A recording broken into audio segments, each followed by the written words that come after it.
entrepreneurship development, and we will be looking into many different aspects related to innovation, marketing, and professional development.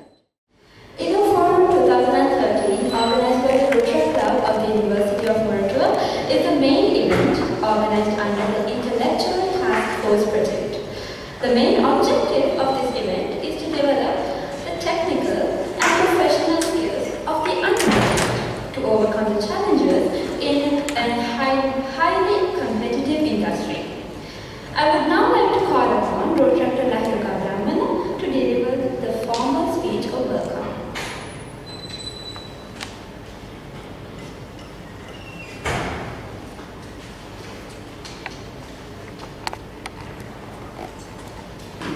Ladies and gentlemen, I wish you a very good evening on this eventful day.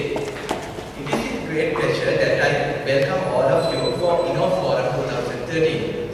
I know that many of you have busy schedules, yet you choose to come, and your presence today is truly valuable for us. Senior Treasurer and Staff Advisor of the Rotary Club of University of Manitoba, Dr. Ramana Rodrigo. Our keynote speaker for today, Mr. Aftab Aziz, Director of Architecture, WSO2.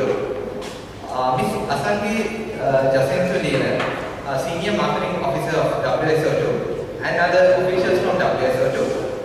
And our resource person for today, Mr. Rohan Jayavir, Google Country Consultant, Mr. Dhananjay Hettiarachchi, award-winning speaker and HRD specialist, Mr.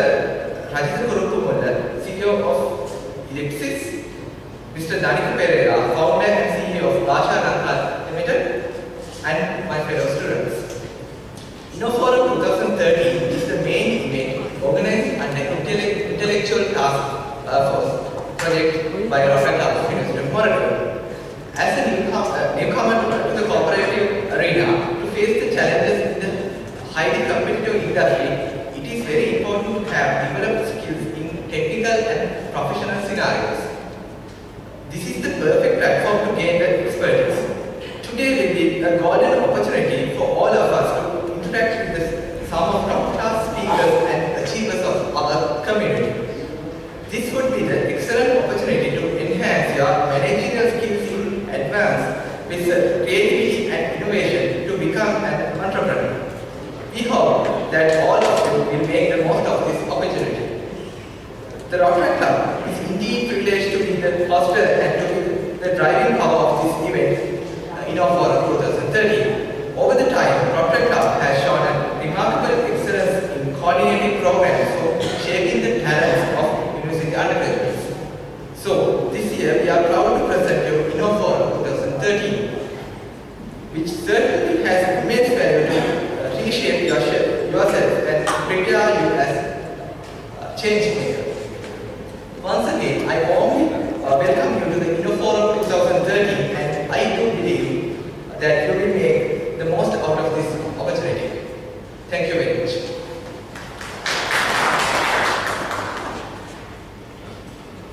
Thank you, Lahika.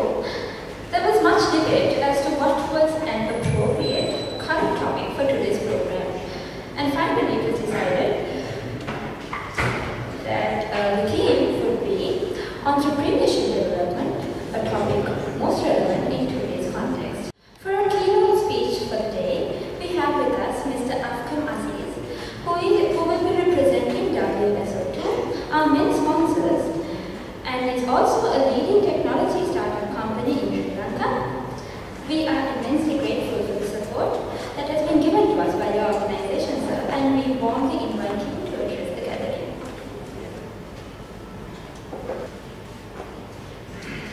Thank you. So, welcome to this forum. It gives me immense pleasure to be addressing a group of young guys and girls like you. So I remember myself 15 years ago, right, when we entered university. So Mohan is also from my batch. So that was in 1998. We had our inauguration here. So yeah, we are right?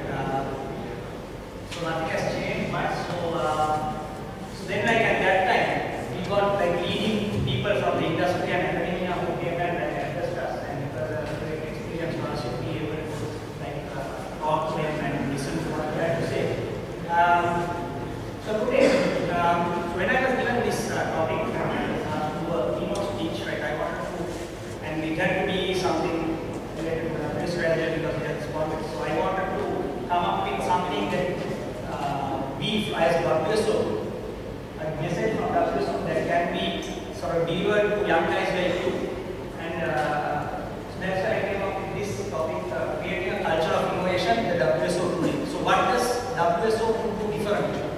And what can we learn from WSO so that you can apply in your company or even in your day-to-day life or in your personal life so that you can improve yourself. So these are some points that I will be discussing during today's presentation. So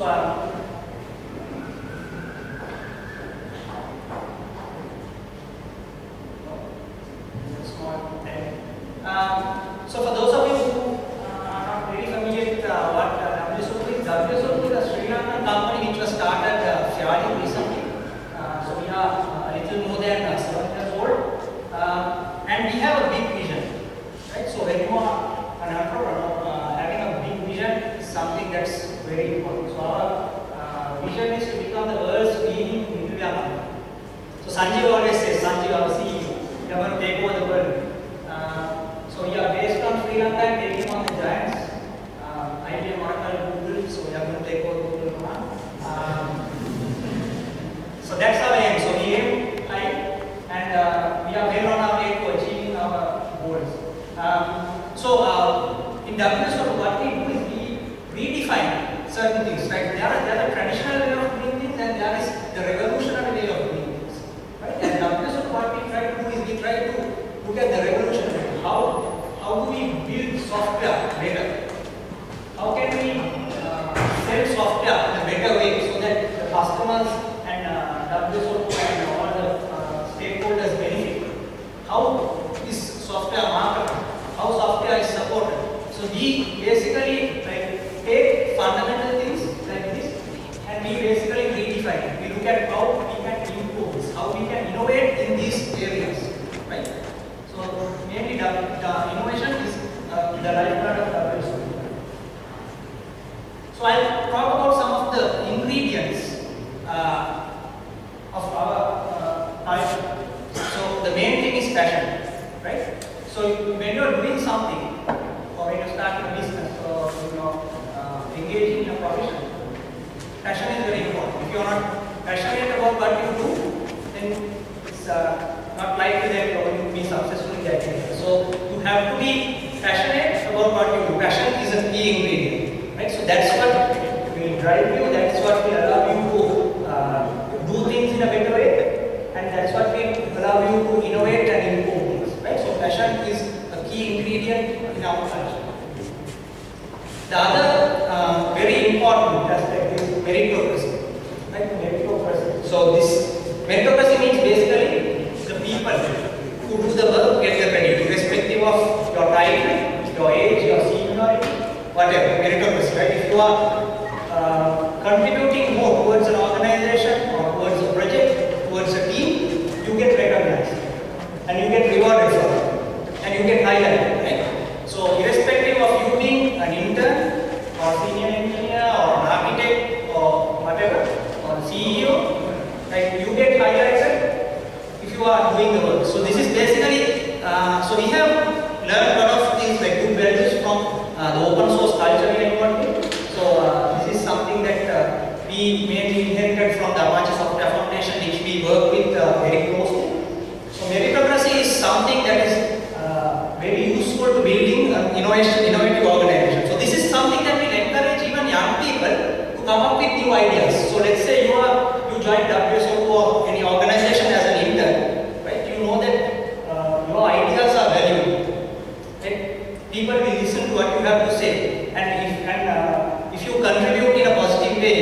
important, right? So this is a great value that promotes innovation. So then it encourages you to innovate more and contribute more, right?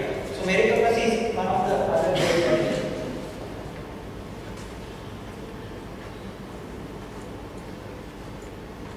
Openness, right? Openness is again something that is very important. So when we in WSO2, what we have is that we have most of our communication within the organization is done through open mailing lists. So people from even like the user community, our customers, even like all the employees generally can participate in these mailing lists and they can contribute their ideas. And one of the challenges in such an environment is that you are open to criticism, right? So when you discuss your ideas in public, like you are bound to get criticism. There may be criticisms, but we look at it in a very positive way, right? So when you put out your idea there can be like other counter ideas, and then like there is an interaction of ideas, and something good always comes out of that. So this open model is something that has helped us innovate in a big manner. So that's another key value. And building personal brand is something that we push, like we basically promote that. So this is something that you can do even when you are a university student. Building your personal brand.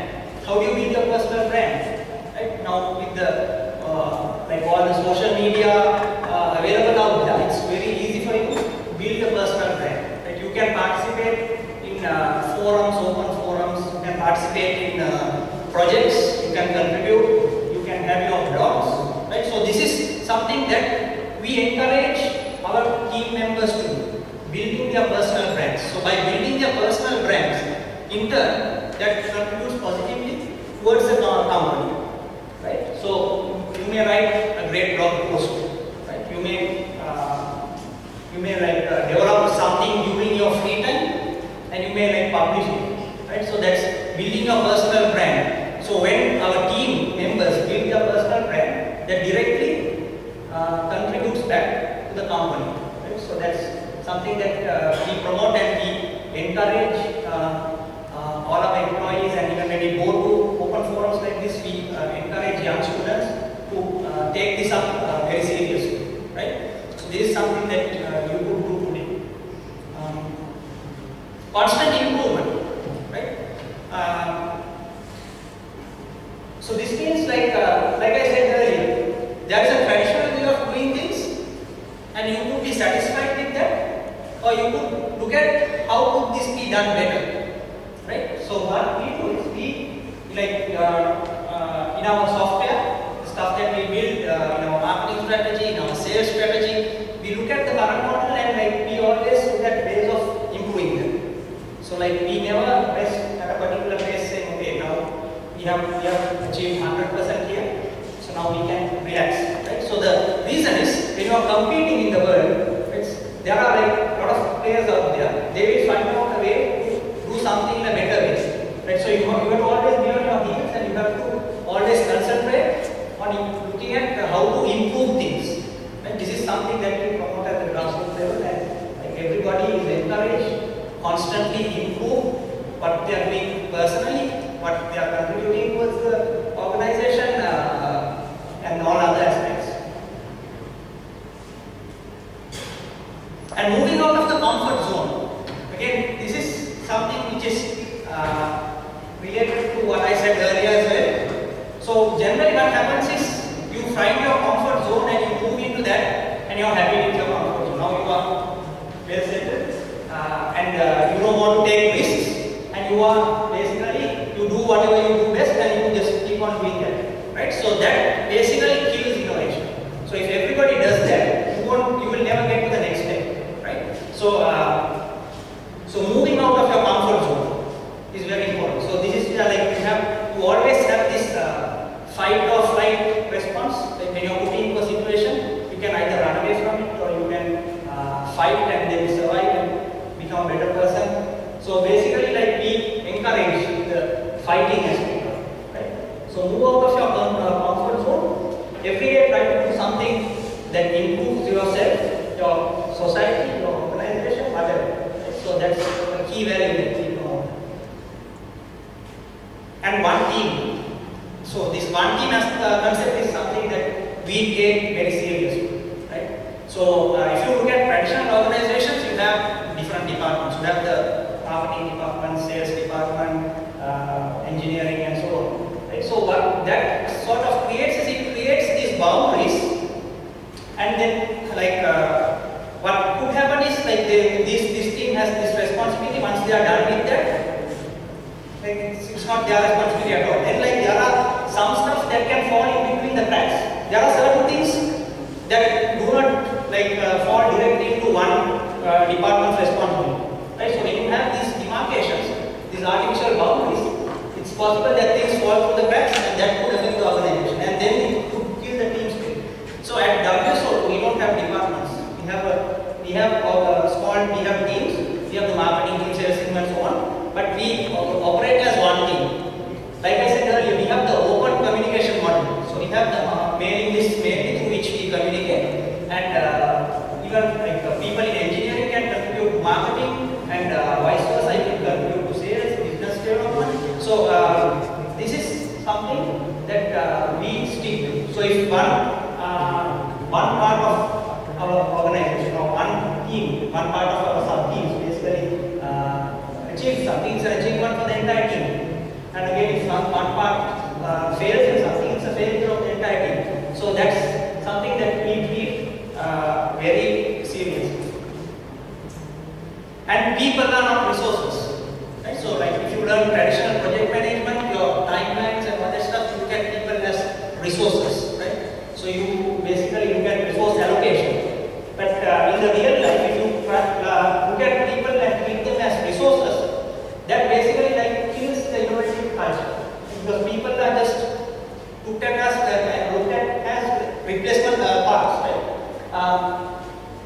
So what we do is like we recognize that people have human needs, like they need to have work-life balance. They have their concerns. So those are some things that we take very seriously. So people are treated as human beings, not just as mere resources. So that's why like we don't sort of impose rules and all that stuff. Right? So even like when it comes to our vacation rules, we have a very flexible structure, very flexible rules. So these are something that basically allows you to work in a very free environment, which basically like brings innovation. And attention to detail, right? Attention to detail is important in every aspect of life. So if you are designing a UI, like what's the size of this button? Is it the proper location? Right? So you would have read about a lot of Steve Jobs stories. Yeah, he basically gets pissed off with designers for putting the wrong color or one pixel being off or something like that. Right? So these are things that benefit you and drive innovation. Right? So attention to detail in every aspect. Right? If you write a document, if you do not run the spell check and you send it out to a customer, right, it's going to look bad on the organization. So if you just took the extra step to do something to deal with those aspects, that goes a long way. So attention to detail is something that is very important. So those are the key areas that I wanted to highlight in my short session. So I would like to leave you with two quotes. So if nobody has done it before, you have the opportunity to do it. Right? So if there is something that you think of and nobody has done this before, one reaction is okay, nobody has done that, so it's impossible to do. So I can't do it. So you move out of it. Right? So that is basically you are running away from it. Right? So the other aspect is you look at it as an opportunity, and then you have now you could create a market for that place. Right? So now you have you could create a business out of this. So look at all the things that people have done before as opportunities, and that would be very beneficial for you. And this is another quote that I came across. This is one of my favorite quotes. Let the constant growth and improvement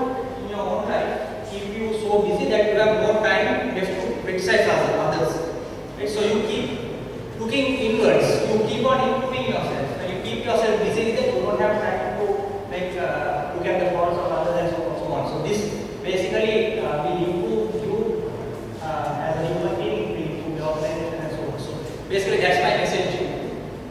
Thank you.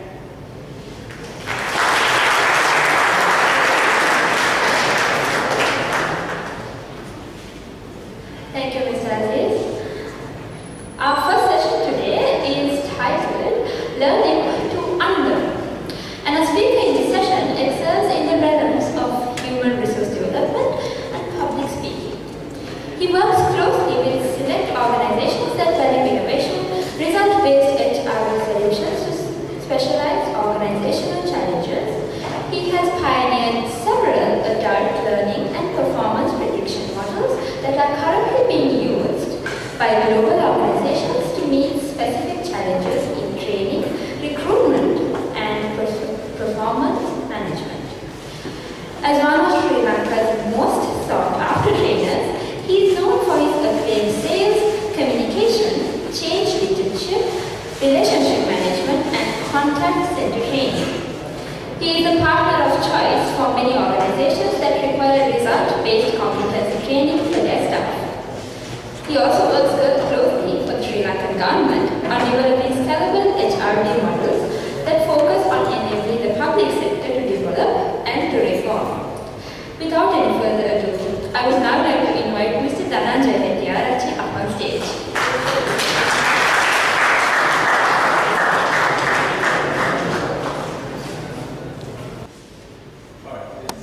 Everyone can hear me? Yes? Love it, brilliant. So, another round of applause.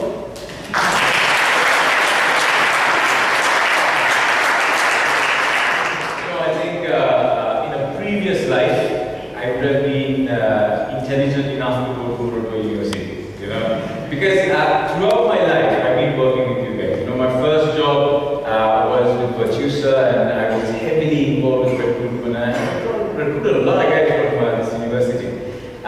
It's an amazing place actually. When I come here, you know, it's very nostalgic. I have a lot of friends from University, so it's great to be here. You know what? Here's the sad part. 5 years ago, when I recruited the first batch of top talent to Virtusa, right? And you know, I remember we were discussing, and they're like, you know, Machan, you know, I'm going to work for 2 years tops. Yeah, then I'm going to do my own thing. So I went back to Virtusa now, work as a consultant for them, and you know, 6 years have gone by, and all of them are still there. And I'm like, dude, what happened? Right? What happened to the dreams? What happened to your ambitions?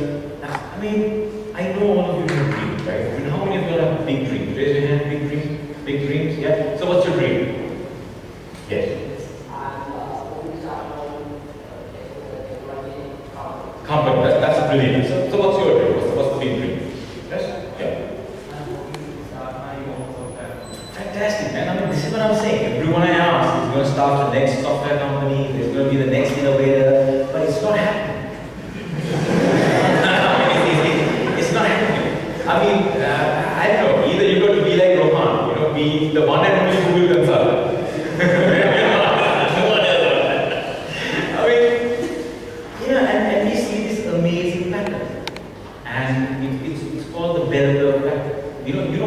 Whatever your dream is, you could have a job in Monte Carlo, summer house in Paris. We know at any given time, 20% of the world, at any given lives their wildest dreams. Right? Be the next UF, the Sanajaya Surya, Mahinda Rajapaksa, my God, I mean, they imagine it and it comes true. Right? Some people have to work hard for it, some people don't. But we know, as you and I, while you study and while I speak, 20% living their wildest dreams.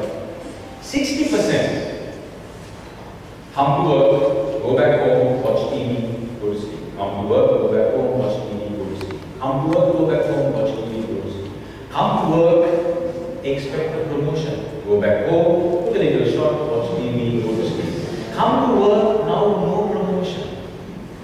Now, but he has done all the things that the company wants him to do, team building, motivation, all of that shit. He's done it, but still no promotion.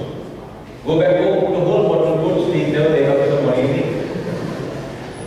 You know, and it's the same thing for girls, right? You come to work, you go back home, I don't know what girls do when they go back home.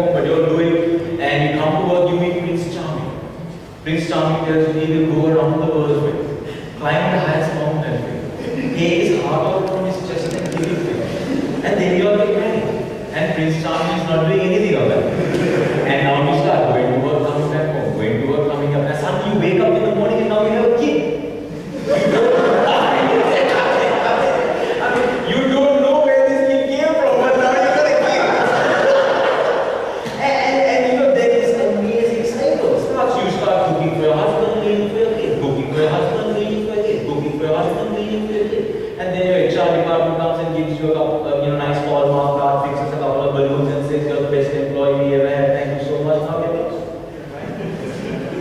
I mean, 60% of the world is like this. I mean, it's not great, but it's good. It's good, but it's not what? It's not. 20%, right, of the world absolutely messed up. I mean, they spoil every chance they get, every opportunity they have, every ounce of good luck they have, they mess it up. Wrong friends, wrong place at the wrong time, some can call you bad luck, some can call you, plain stupidity, 20% of the time, Think about your school batch. Can you remember your school batch?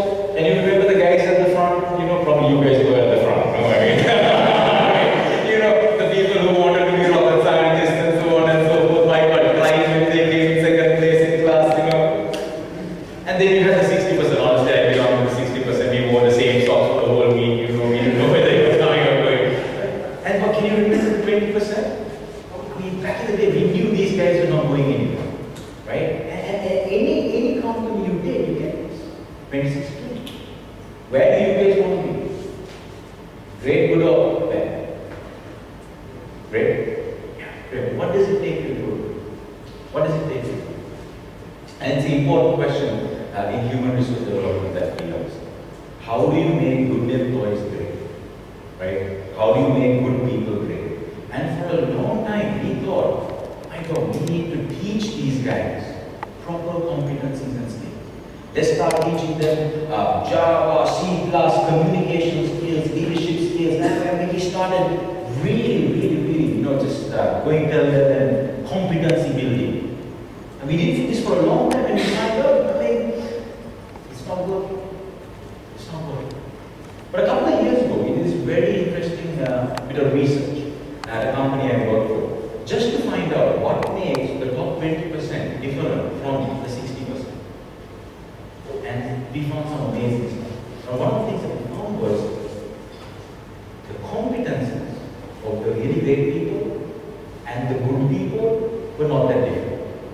I mean, the really great people could just communicate really well, but the 60% guys were also pretty good at it. Critical thinking, yes, great people were good at critical thinking, but good people also were pretty good at critical thinking. The difference was in their personality. And this is when we did our psychometric testing and we found out that the really great people had the right set of qualities, values, that were needed to make them great. And this is where human resource development comes. And this is why we hire people for their attitude as opposed to hire people for their competencies. And when we look at attitude, the problem is when we look at qualities, we got two sets of qualities, right? We got bad qualities and then we got what? Good qualities. No matter how much you learn on top of your bad qualities, you can never be great. It's like going for a time management training program. I spent like $300,000 and went to Stephen Covey's time management training program. My God, I'm telling you, I came for that training program, I thought I was going to change my life. I got my new iPad, time management software, I used Stephen Covey's book, and I cleaned out my desk, I cleaned my room, I cleaned my office, and I said, my God, I'm going to manage my time. Monday, Tuesday, Wednesday, Thursday, Friday, Saturday, Sunday, back to Monday, back to my office. I had a severe drinking problem, and I'm a proper drinker. Scotch was the back in the day, but due to economic reasons, we have gone down to VSO now. No problem. So I went this motivational training program, right? Change your life, some change your dreams, some do like that. I can remember I was like, oh my God, I'm going to change my life. I'm going to change my friends. I'm going to change my drinking pattern. I go, fantastic. So I throw out all my liquor bottles and I made a promise to myself I'm never going to drink again. Monday, Tuesday, Wednesday, Thursday, Friday, Saturday, Sunday, Monday, September, the band. And I started thinking, okay, I have learned, I know the competency, I am fully aware, but I can't still do it. It's because I may have learned, but I haven't unlearned bad qualities. It's a very important principle.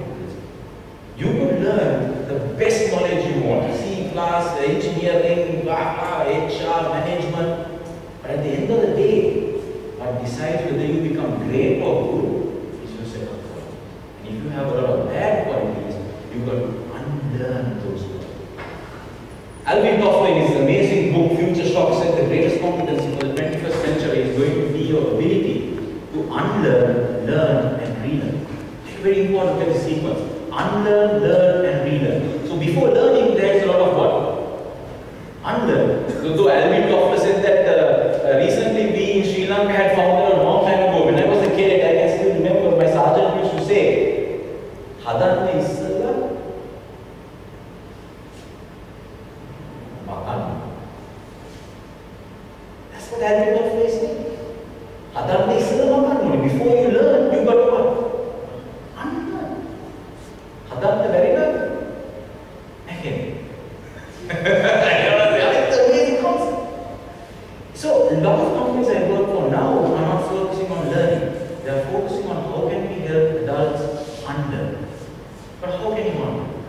I'm sure you all have tried, you know. So, have you tried not being obsessed with a girl, you know? Have you unlearned being lazy, unlearned being arrogant, unlearned being proud? We've all tried it. Unlearn being foolish. We've all tried it. But it doesn't work. So we searched for this answer. How would we do it? We found the answer. We found the answer in Africa. You guys know Africa, right? In Africa, there is an animal called the kudu. What's the name of them? Lives in the desert. And there is a tribe that hunts this animal. Okay? But the tribe doesn't have guns, no bows and arrows, doesn't know how to set traps, and doesn't know how to use poison. So how do they hunt this animal for the kudus? Pretty big animal, from here to about here, the kudus means the desert. So I was in India last month and I asked the Indians, okay, how would you hunt this animal? And they told me, searching. You sir hide under the sand. And then sir, when the animal comes closer, jump ahead. I think 3 months ago I was in Singapore doing a training program for a Chinese and a Japanese group of people from the government, and I asked them, so how do you do it? They said, Danjas. I was like, oh, similar to the animal, Danjas. And then when the animal comes, oh, jump again. Great stuff, man. Okay, so the best Sri Lankan answer I have got was this: send the white man.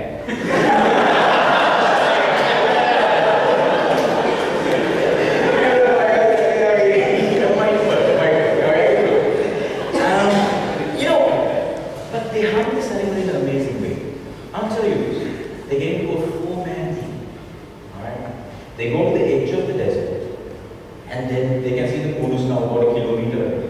And then they start to walk behind the kudus. They're walking. So much of how is life, and what's going on in the village, you know, yeah, much I know, my wife is sleeping with someone else. And the whole first day they sit down, sing a little song, put a little fire, they go to sleep, wake up in the morning, kudus is not there. But don't worry, these people are amazing trackers. They look at the footprint, smell the air, see some food. Oh my God, hey, kudus is there. On the second day also, they start to walk around the kudus. My God, what's going on? What's like, yeah, yesterday was a great walk. Oh yeah, I used to send my kid to school. We don't have any schools in our village. One time, so whatever. And second day also there. Sit down, little fire, sing a little song, go to sleep, wake up in the morning. Kudus is not there. Don't worry, these people are amazing trackers. They look at the footprint, smell the air, check a little bit of the food. Oh, there's food! And then they start, the third day also they start to walk behind the food. But now nothing to talk about because they finished talking about everything in 2 days. And they walk, they walk, they walk. And on the third night, something amazing, right? They don't sing. They don't eat anything. No fire. They go to sleep. Wake up in the morning. Kudus is there. Why? Kudus is not tired. Because he's been walking for how many days now? 3 days. On the 4th day, the sunrise, there is a person in our team called the runner. And he starts to run behind Kudus. So you look like a very fit fellow, you know, you have run a couple of marathons in your life. How many minutes can you run? Yeah, how much? Yeah. How many minutes can you run? Jogging speed? Let's say 20 minutes. That's good, man. That's good. So how would you look like a proper sportsman? How many minutes can you run? Yes. Yeah. Can't remember? Yeah. You know, the runner runs behind the animal for 8 hours. And the goose dies out of exhaustion. There are only 2 tribes in the world that hunt animals this way. One is in Africa, another tribe was in South America. There were a group of Red Indians, but they were extinct. Only tribe there. So a group of American scientists went and observed this whole process and they said, my God, other than the runners in this team, no other group of humans in the world have this much of endurance and stamina. Do you agree that this is an amazing competence? Yes or no? Yes or no? But equally as the competence, what do you think about their qualities? And they wake up in the morning and say, can they be selfish? Can they be greedy? Can they be afraid? For some reason, they don't have an option to be all of them. They have to be at their best. Okay? Now take this example. You guys hear about this story, right? And WSO2 sponsors a plane and takes all of you to Africa. And you decide to open a Kuttu Kadi next to the So Rohan quickly takes out the Kuttu and now the guys are getting ready to run in the morning.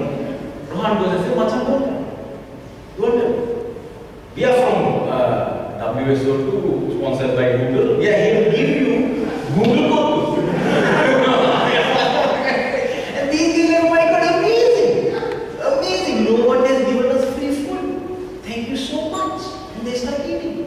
So Virtusa comes along and then they put a half a garden next to you. They say, Machan, don't run.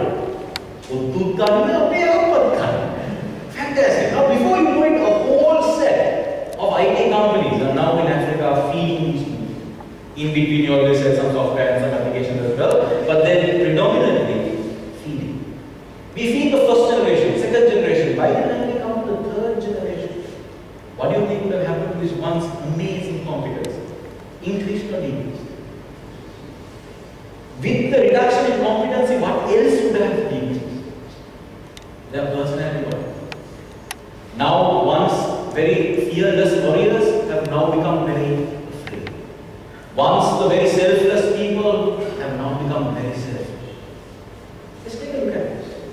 Back in the day, high competency, high level of qualities in a really tough environment. We call this a no option environment because they didn't have any other option. But you give them all the options in the world, what has happened now? Their competencies have reduced and also their work. So here's my question. Do you live your life with options or without? Full option. You are lazy because the environment you are in allows you to be lazy. You are dumb because the people around you allow you to be dumb. You are selfish because the place you hang out with 8 hours a day allows you to be there. You are good and not great because the environment you are in just allows you to be good and not great. If you look at any great entrepreneur, has come from a no option. Now look at the take anyone.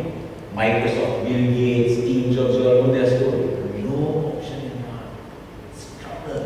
Struggle. And here is the funny part. TV tells you the more successful you become, the more what you should have. Options.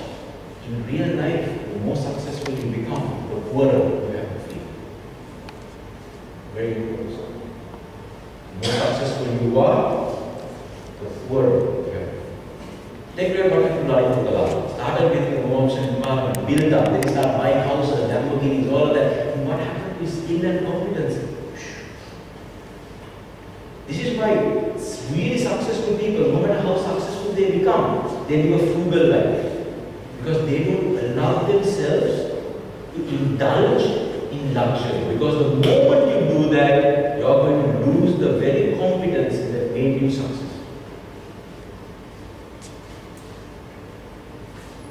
Let's take a look at some examples. Right.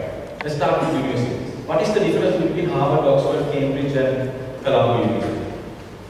Pythagoras theorem in Harvard is the same Pythagoras theorem in Colombo. So, what is the difference?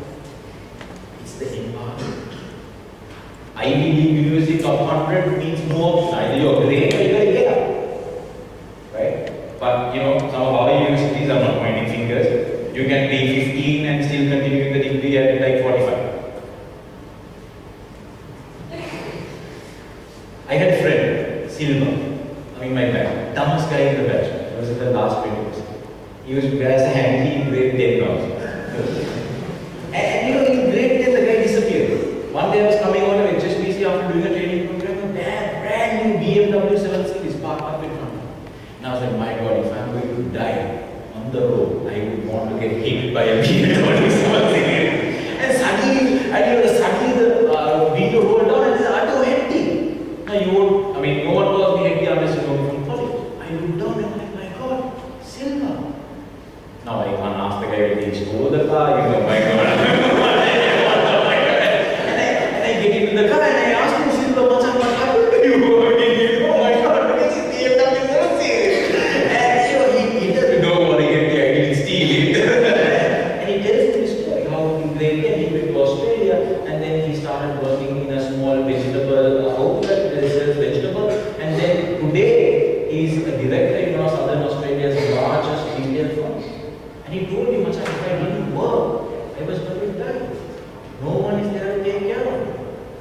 But in Sri Lanka, we have so many people to take care of you. You can be absolute failure, there will be 10 people to feed. And he said, Macha, I had to unlearn being stupid. I had to unlearn being afraid. I had to unlearn being dumb. And that environment changed. This is why today, no son of a successful father has become as successful as the father. If you can give me a name, I'll write a check for 1 million Sri Lankan rupees. And don't tell me George Bush. Give me the name of a son who has surpassed his father in terms of greatness. Why? Because the father comes from a no-option environment and the son gets all the options, and you will never be as competent as the same qualities as the father. So, in next election, my plan is coming. This is true. This is why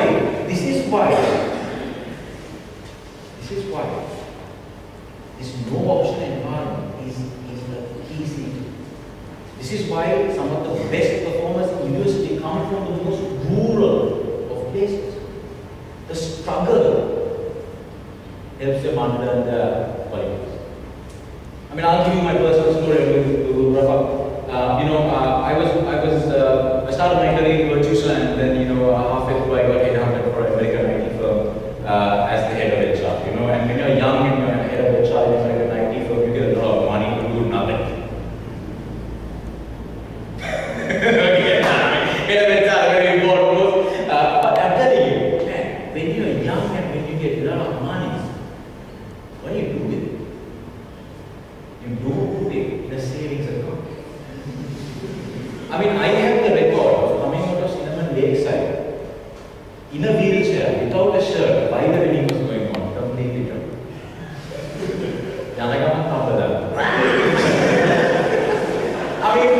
You can try this. Winston used to be the manager at the library. Vinci Macha, we are coming. My God, sir, how many wheelchairs do you want? The whole place is outside.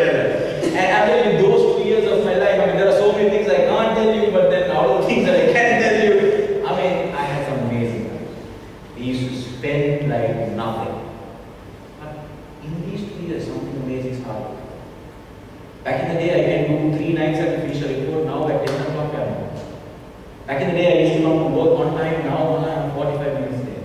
Back in the day when I typed an email, I spell check, I make sure everything is on order. Now I'm sending emails, sometimes people can't even read.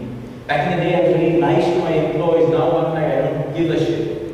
Why? Because I have the option to be more. Yeah? And I can remember that was the only year I lost Sri Lanka public speaking funds. Not because I was bad at speaking, because the people didn't like my attitude. So I went to my mentor, Master Bhagas, and I said, Bhagas, I feel successful on paper, but I feel that I'm missing the game. And he told me this cool story and said, so you must get into a no option. Go and get into a no option. I said, sir, what do you mean? Quit your job. So I went home and told my mom to quit my job, and my mom thought I was absolutely crazy. I even like really thought I had gone into some depression. And I quit my job. And the first thing I did was get married. who wants to get married while you're having a good time, right? No job, get married. I can remember once I got out to the port where I didn't have a job. But my wife is the exact opposite. And I started my life on becoming a consultant and starting my own firm. And I'm telling you, the first 6 months was so hard. I'm sure any entrepreneur would know this. I had to sell the gold coins I got from my work very to pay my HSBC credit card. But in those 6 months, I was in a no option environment. I had to wake up at 6 o'clock in the morning because the only time CEOs would give me appointments is from 7 to 8. Back in the day, I kept people waiting for meetings. Now, people kept me waiting for meetings. High level of operations. Back in the day, I was arrogant and rude, but now everywhere I go, I have to have a smile. I developed to be humble. Back in the day, I used to throw money lavishly. Now, even the 100 rupees is very important to me. I learned to be frugal. And in those 6 months, I unlearned being lazy, proud, arrogant, all of those things because I didn't have an option to be them. Even today, when I get paid, I don't handle money. My wife handles. So every day in the morning, I go and I say, darling.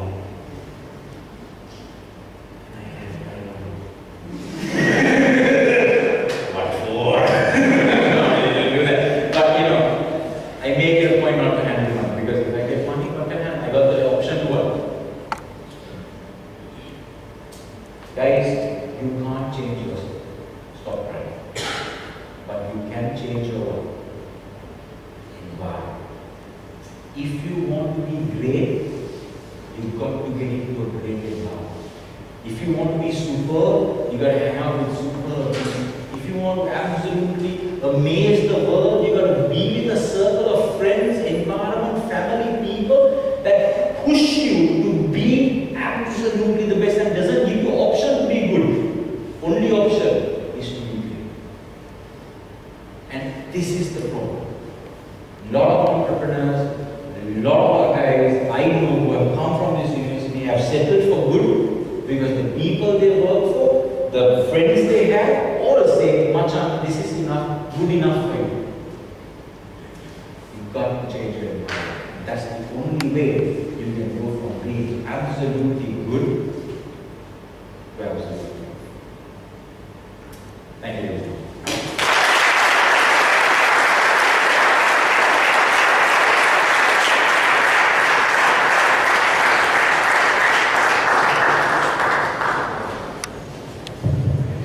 Thank you, Mr. Nitya.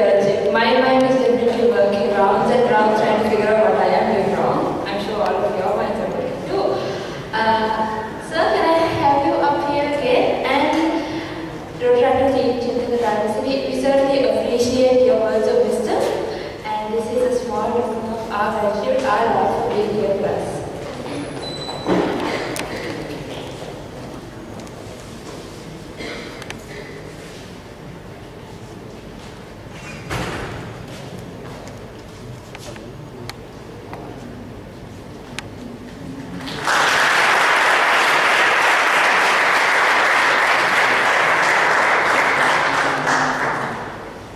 Thank you once again. So, moving on, our next session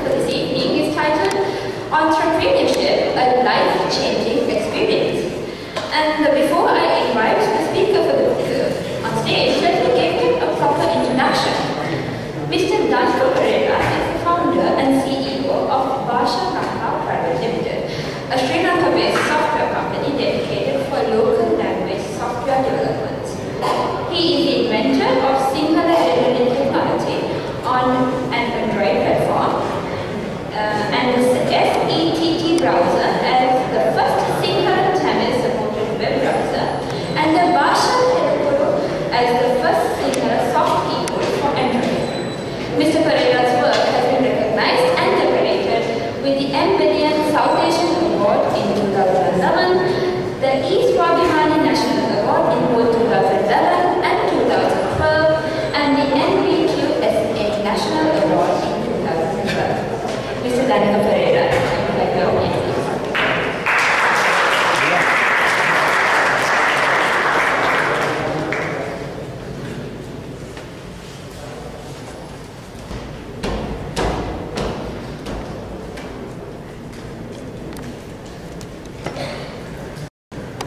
Good evening.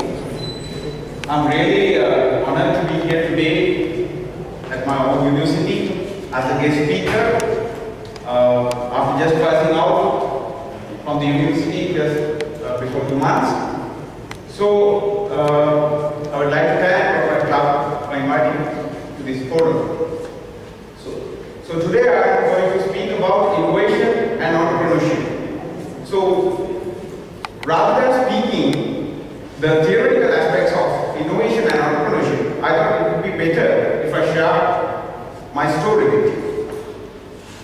So this will be how I became an entrepreneur. So I believe that three characteristics in me was really helpful to become an entrepreneur. Those were the leadership, passion and dedication. Leadership was there from my school age. I was even the head prefect of my school, All Cross College Culture, and it really helpful to me to become an entrepreneur. And the most important thing is passion. I think Aziz also mentioned that. Passion. We all have a passion in our life. You all have different passions in your lives. Unique passions. In my opinion, to become an entrepreneur, you have to identify what is your passion in your life. In my life, in my case, my passion was creating software. I really love creating software and in Sinhala, in the local languages. So my passion was creating software in Sinhala. Fortunately, I could identify that passion at my school age, and that's why I developed the Sinhala software for my school A-level project. This was my school A-level project. This was named Managa. It's a Sinhala biological encyclopedia where users can get information about human body in Sinhala interactively. And I was even recognized to this program, and I won silver award at Young Computer Scientist in 2007. But the thing is, at that time, I knew nothing about programming. I knew some basic stuff about Word, Excel, PowerPoint, and some little bit of Photoshop. And I self-learned and a program called Swish. It's like Flash. You may know it. And I developed this little piece of software using Swish by using just drag and drop tools. So what I want to highlight is, I didn't have the technological skills at that level to work on my passion. But I had the passion. So I could develop this and I could work on my passion. And after coming to the university also, you know, we have to do an individual project in third year. So in that moment also I decided that I would have to work on my passion. So my passion was about making software in Sinhala, making software in local language. So in the list, where the platforms were there, I saw a word called Android. And I knew nothing about Android at that moment. I even didn't heard about Android before that. So I just asked a friend beside me. Madam, what is that Android? What? He said, it's a mobile operating system. And that's the first words I heard about Android from my friend. And today he is the CEO of Bata. So, at that moment also, I didn't have any knowledge about what I will do, but I wanted to develop local language support for Android. When I got to know that Android is a mobile operating system, I was really interested in mobiles. So I wanted to develop local language support for mobiles. Even though I didn't have the technological skills, the passion led me there. And also there's another thing that I believe in my life, that is, technology is not a barrier as long as you have passion. It was my case, because no one ever thought of achieving singular rendering on mobiles. But I had a passion, so I worked on that. And finally, this is what I could achieve. It's not clear here. That's my first Hello World application on Android emulator, where I could render properly in Sinhala, which were ideal. I think these were the first ever words rendered on an Android screen on Sinhala. And that was my translation to Hello. Okay, so as the individual project, my third individual project, I developed Sinhala rendering technology, and using that technology, I developed a mobile web browser. It was called Set Browser, and it was launched on January 11th, 2011. And only after 1 week, I got to know that there are some Indian websites have featured about my product, about my project. That was the moment I got to know that my product, the product I built, has a value, has a great potential in international level. So then I heard about the competition, an international competition, MBLian. So I applied, and then finally I could won the South Asian Award for my innovation, the Sinhala and Tamil rendering technology on Android. So this was my turning point. This was the point my life became. My life turned from an engineer, from an undergraduate to an entrepreneur. So this was really a dream moment for me. When it is announced that I have won an award, it was really a dream for me. So this is a moment that all of you can also achieve.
So I will share with you what was my position. I was there when I received this award. I applied for my internship for several companies. In the third year, we have to do an internship for 6 months. And fortunately or unfortunately, I failed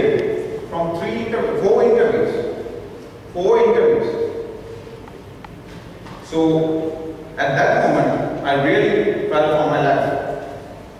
And that moment, I decided that I will never face any interview.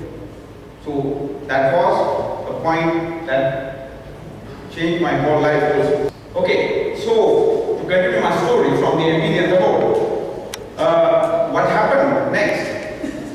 The Etisalat, the major telecom operator in Sri Lanka, they was awarded in the same state for their product Apso. So fortunately, they were there and they identified the potential of our product and they demanded that product. Here I was following an entrepreneurship training that was the MIT, conducted by MIT, and it also inspired to be an entrepreneur. So you see now there was so many scenarios that I was inspired to be an entrepreneur and build my own company. So when Etisalat demanded my product to them, I decided to start my own company, and that was the moment I registered, I incorporated Basha Lanka Private Limited as a limited liability company. And then there were only 2 employees, me and my colleague who introduced Android to me, Chamika. And today we are the CEO and the CTO. And we did a deal with Etisalat for Rasam, and we could negotiate an unconventional business model that this app will be used by Sinhalese masses, Tamil masses.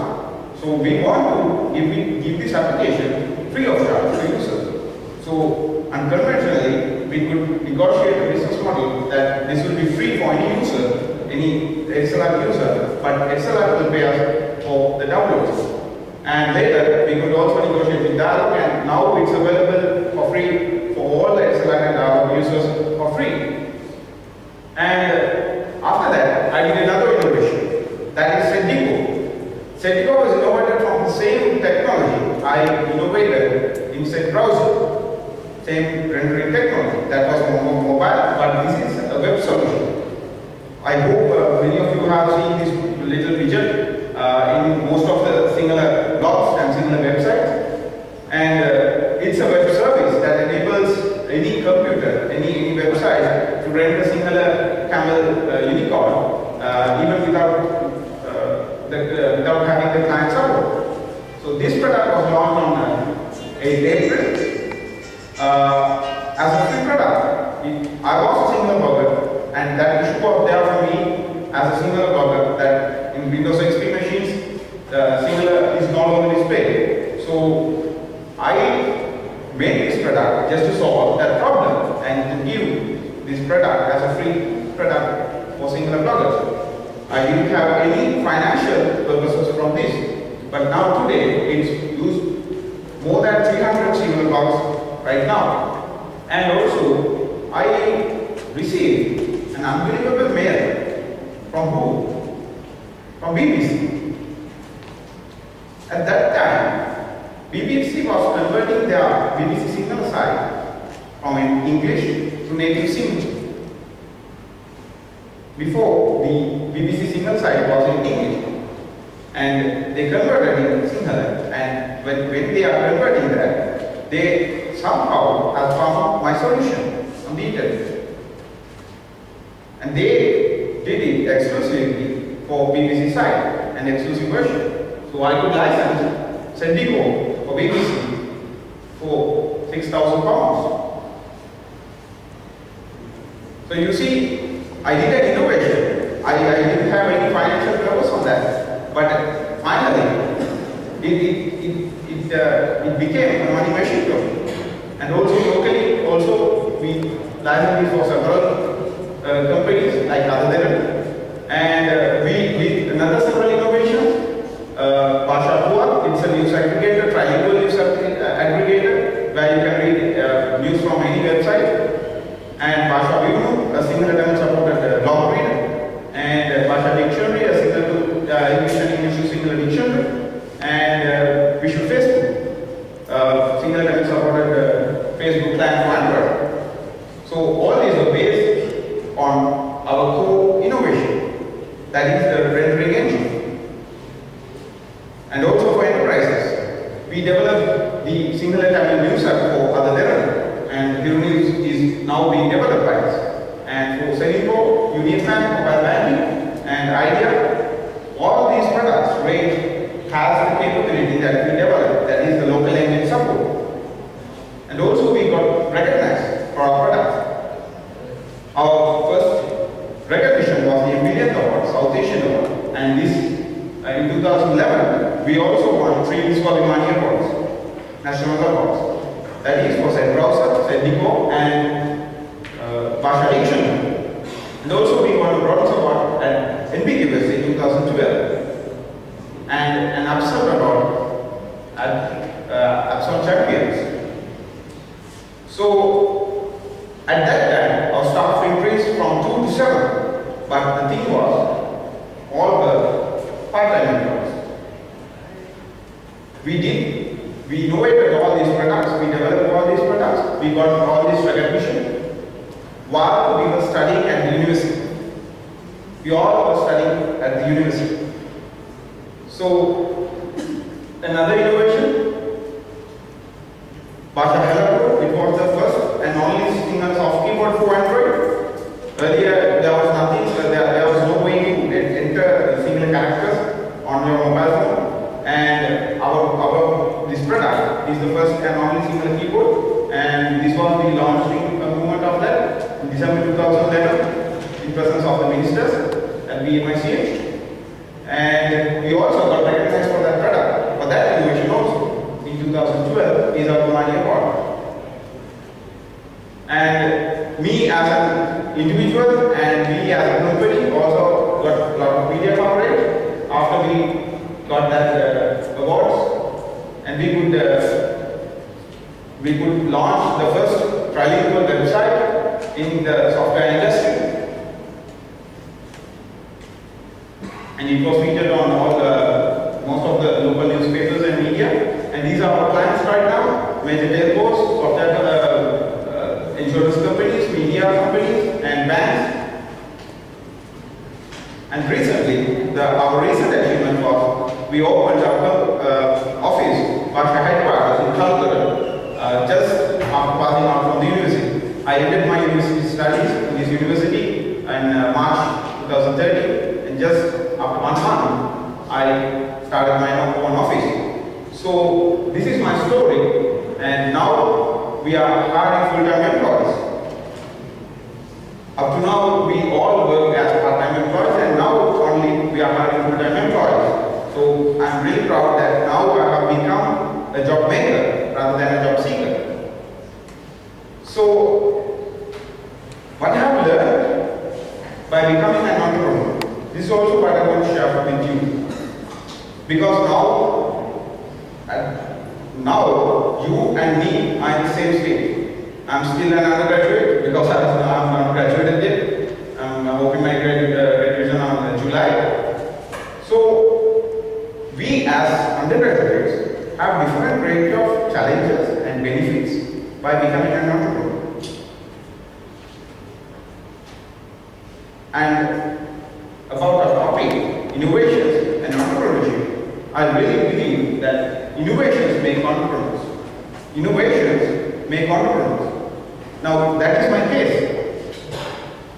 I became an entrepreneur because of my innovation. If I didn't innovate that technology, if I didn't innovate that product, today I'm not an entrepreneur. So innovations make entrepreneurs. And the challenges for a graduate to be an entrepreneur. Now there are a lot of challenges, but these are the 3 I would like to highlight. The risk, first thing. Because now, as undergraduates, we all know that we will definitely get a good job after passing out. So we don't want to risk ourselves. We don't want to start our own company without knowing whether it will be successful or not. But in my case, how I minimized that risk was, I started my own company while I was studying in my 3rd year. So when I come to the end of my university studies, I was at a position to decide whether I can survive by doing this, or whether I have to stop this and do a job. So you all can do that. Not only me. You all can innovate, you all can do your own stuff, start your own company while you are studying. So at the end of your university's study, you can decide whether to continue that or stop that and go to job. Because you know everything doesn't work well. And the next one is salary. You know now as graduates from University of Waterloo, we get a good salary. Believe me, I also failed in that. Because there are career programs organized by the university. Companies come to the university and interview undergraduates. So, in my case also there was a career program, and all my 99 graduates are applying for the companies, are facing interviews. So did I also did. I also faced an interview. I also got passed from the interview, and I even signed for a job. But after some time, after a few months, I realized that I have made a mistake. Fortunately, at that point, I had the guts to correct my mistake. I gently told that company, sorry, I made a mistake. This is not what I'm interested on. This is not what I'm supposed to do. I'm doing my own stuff. And I rejected that job. And the main obstacle for me to reject that job was the package they offered, the salary. Because when we can get this sort of salary, we don't want to risk our lives. But at that moment, I corrected it and I rejected that job, and I determined that I will continue this, my thing, however. And the next one is social attitude. In my case also, when I am deciding that I am not going for a job and I'm doing my own stuff, even my parents ask me, why don't you go to a job and at least get a one-year experience, two-way experience. From my parents, from my relatives, from my friends, that challenge came to me. And that's because Sri Lanka doesn't have an entrepreneurial culture, unlike other countries. Now our people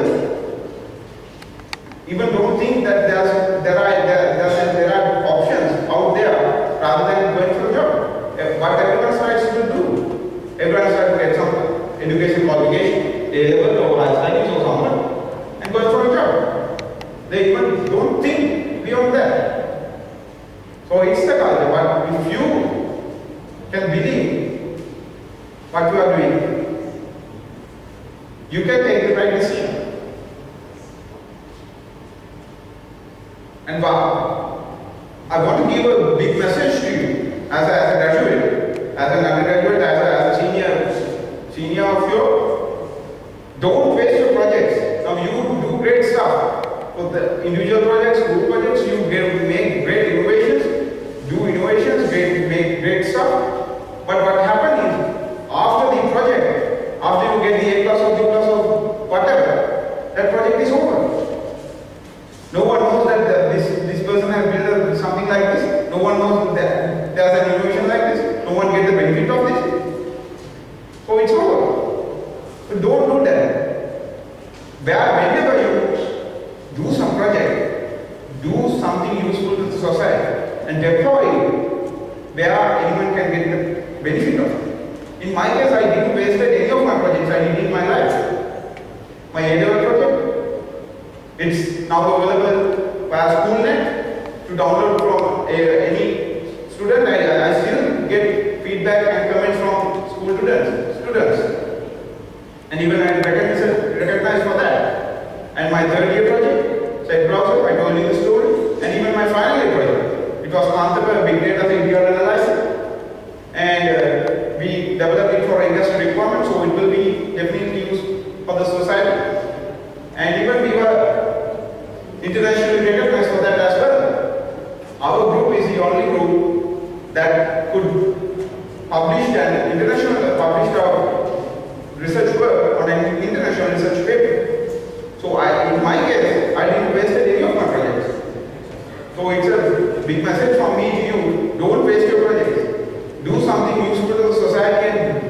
deployed where society can get the benefit out of it. Otherwise, it's a total waste. And also, I would like to talk about the benefits for graduates to be an entrepreneur. The first thing is the high ROI, return on investment. You know, now we are knowledge workers. We use our knowledge to earn money. So as knowledge workers, our investment is really low when we are becoming entrepreneurs. So when the investment is really low, the return on investment will be really high. And the recognition, I really do experience that when I go to a big company to propose a product or propose a project. When I say that I'm so and so from founder and CEO of this company and I'm graduate from University of Moradore, it adds a really big value to me. So we can take the benefit out of that really well. And the leadership in the sense. Now, when a graduate becomes CEO of a company, he knows everything. He knows what his team is doing. Now, in my case, I know what my team is coding, designing, everything. And in some cases, I can personally involve in that and personally contribute to that as well. So, it's a really good advantage. And finally, the myths on entrepreneurship. Needs a big capital. This is totally wrong. I'm proud to say that up to now, I haven't taken any cent from my family or I haven't taken any loan from any bank or anyone. I started from zero and developed. Another thing is needs marketing skills. Yes, entrepreneurs need marketing skills, but that's not a fact. You not having marketing skills is not a critical issue. You not be an entrepreneur, because now in this the marketing and technology is merged together. Now the traditional marketing media, the TV advertising, radio advertising is going down, but coming up is the techno marketing. The Facebook advertising, mobile advertising. So the techies have a power on that as well. And the last one is can't run fast. Most people think that by becoming an entrepreneur, you can't run fast. This is totally nonsense. Just to inspire you, I would like to share what I have learned up to now as an entrepreneur. So this is just the essence. Please consider this as the essence of an undergraduate or graduate just passed out from the university. Now I have my own office. Even though the office was rented, I own all the equipment and hardware, all that stuff, which is worth about 1.5 lakh. And I bought a car for my company, which is about 1.8 lakh. And personally, I got land to build a house someday, and it's about 1.5 lakh. And the intangible assets,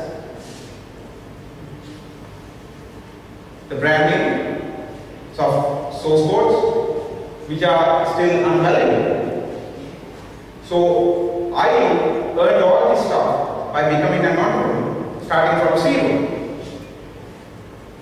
But still, I do this stuff also. And I believe that is the secret behind my success. So this is my story, and I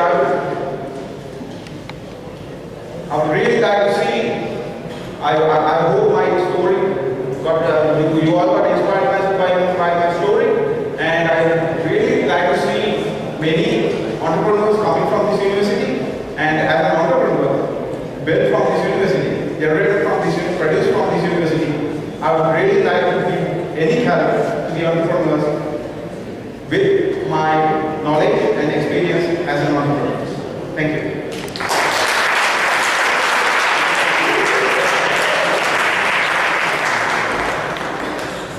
Thank you, sir.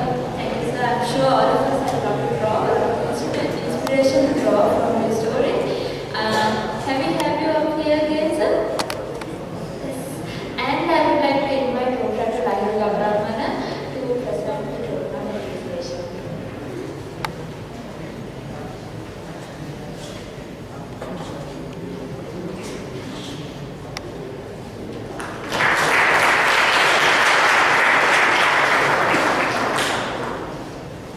Transforming what you do best to your own business is the title of our next session. And to conduct this session, we have with us Mr. Rajendra Gurumunda. He is the CEO of Inepsys Private Limited, a well-known personnel in the professional IT education. He is an experienced entrepreneur with 10 years of experience in both technical and managerial sectors to his name. Mr. Gurumunda, I think it's a pleasure to be here with you guys, to conduct this session. Can I ask you a question? Do you all want to be entrepreneurs one day, or you will need to do some jobs someday? People who need to do some jobs, please. No, okay. Some people. Yeah, good. Thanks. Look, guys. I'm not, I'll put it in this way. We have Danika. Danika has started as an entrepreneur directly from the university. I would say I'm a bit different. I've been working so many years, and then I happen to be an entrepreneur. You know what? It is really tough. I was well and good in the rat race. You know what is rat race? Good. It is like, I started as a software engineer, long years back, at I'm not going to say company names, please, at some place, and then I happened to be a senior software engineer, tech lead, architect, technical project manager, general manager, and so on, going up in the ladder. I've been earning, a fairly good salary. And I made sure when I was earning little, say, as a software engineer, I spent all my salary as the year I mentioned, yes, had fun more than enough, zero savings. And then, other responsibilities came in, like got married, used to have a lot of girlfriends, yes, and got married finally, and then, start spending, initially with, one room, studio apartment, and then, salaries been growing, so that bigger house, bigger car, salary is growing, bigger house, bigger car. Whatever salary is utilized, for my life. Everything is well and good, Right? There's nothing wrong. But I more or less realized that if I do this, no matter whether I'm getting closer to a 7-figure salary, that I will be spending everything to zero, plus I may not be enjoying my life. So I took a call, and as Dhananjay very rightly mentioned, I wanted to be a tough situation. I came out of my job, and then I started something that is my own, but in a different way, so to say. Look, I'll tell you this. When it comes to starting up something, while you are working, after you work for some time, it could be even more challengeable than, you start up something, when you are very young. The option one could be like, you're starting up when you are young, like Danika. The option two could be you get some experience and you start.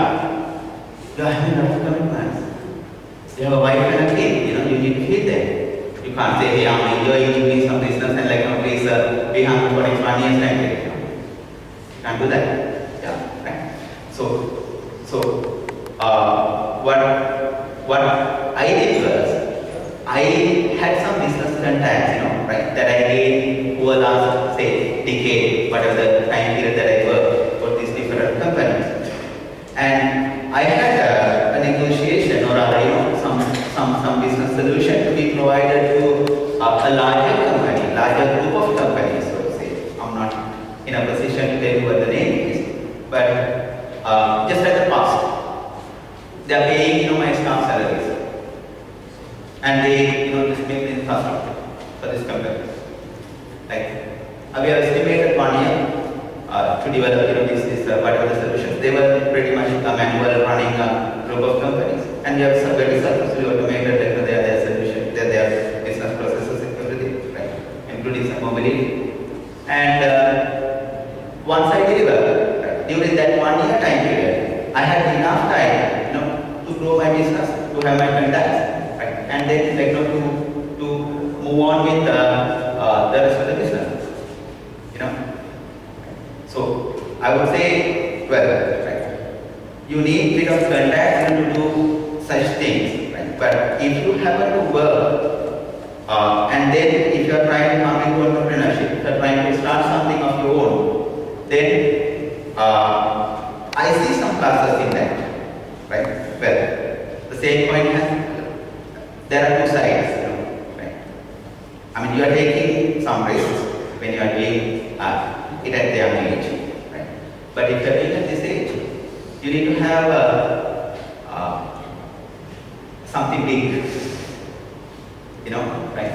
Because you are making a really tough decision. Say 2 years back, when I started, I mean, from year 2002, maybe from year 2000 to 2010, I used to get my salary on time at the end of the month. And 2 years back, it's stopped coming in. So that I really felt it at that time, right?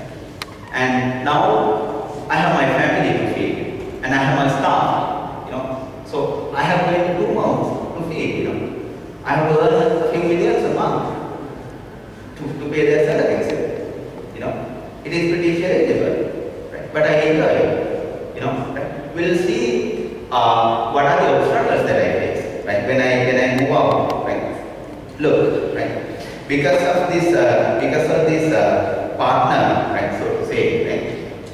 It was not heavily challengeable or whatever, but I got 0 salary, right? So I made sure that I cover my bases.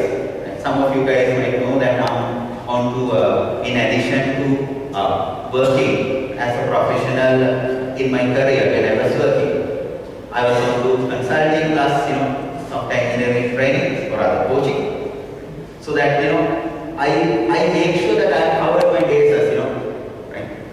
Like from consulting and from coaching, I make sure that I get some fixed income, like not to make myself in a very bad situation, Otherwise, because of some personal commitments, I might be giving up my business.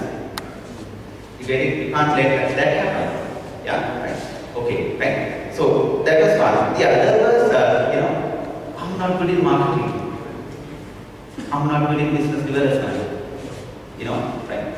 For that first year, for that first 6 months, I could not find a single project. With 10 years experience, with my 10 years experience, and with having so much of client base under my name, there's no single project. Nobody was willing to give me a project. It was pretty challenging.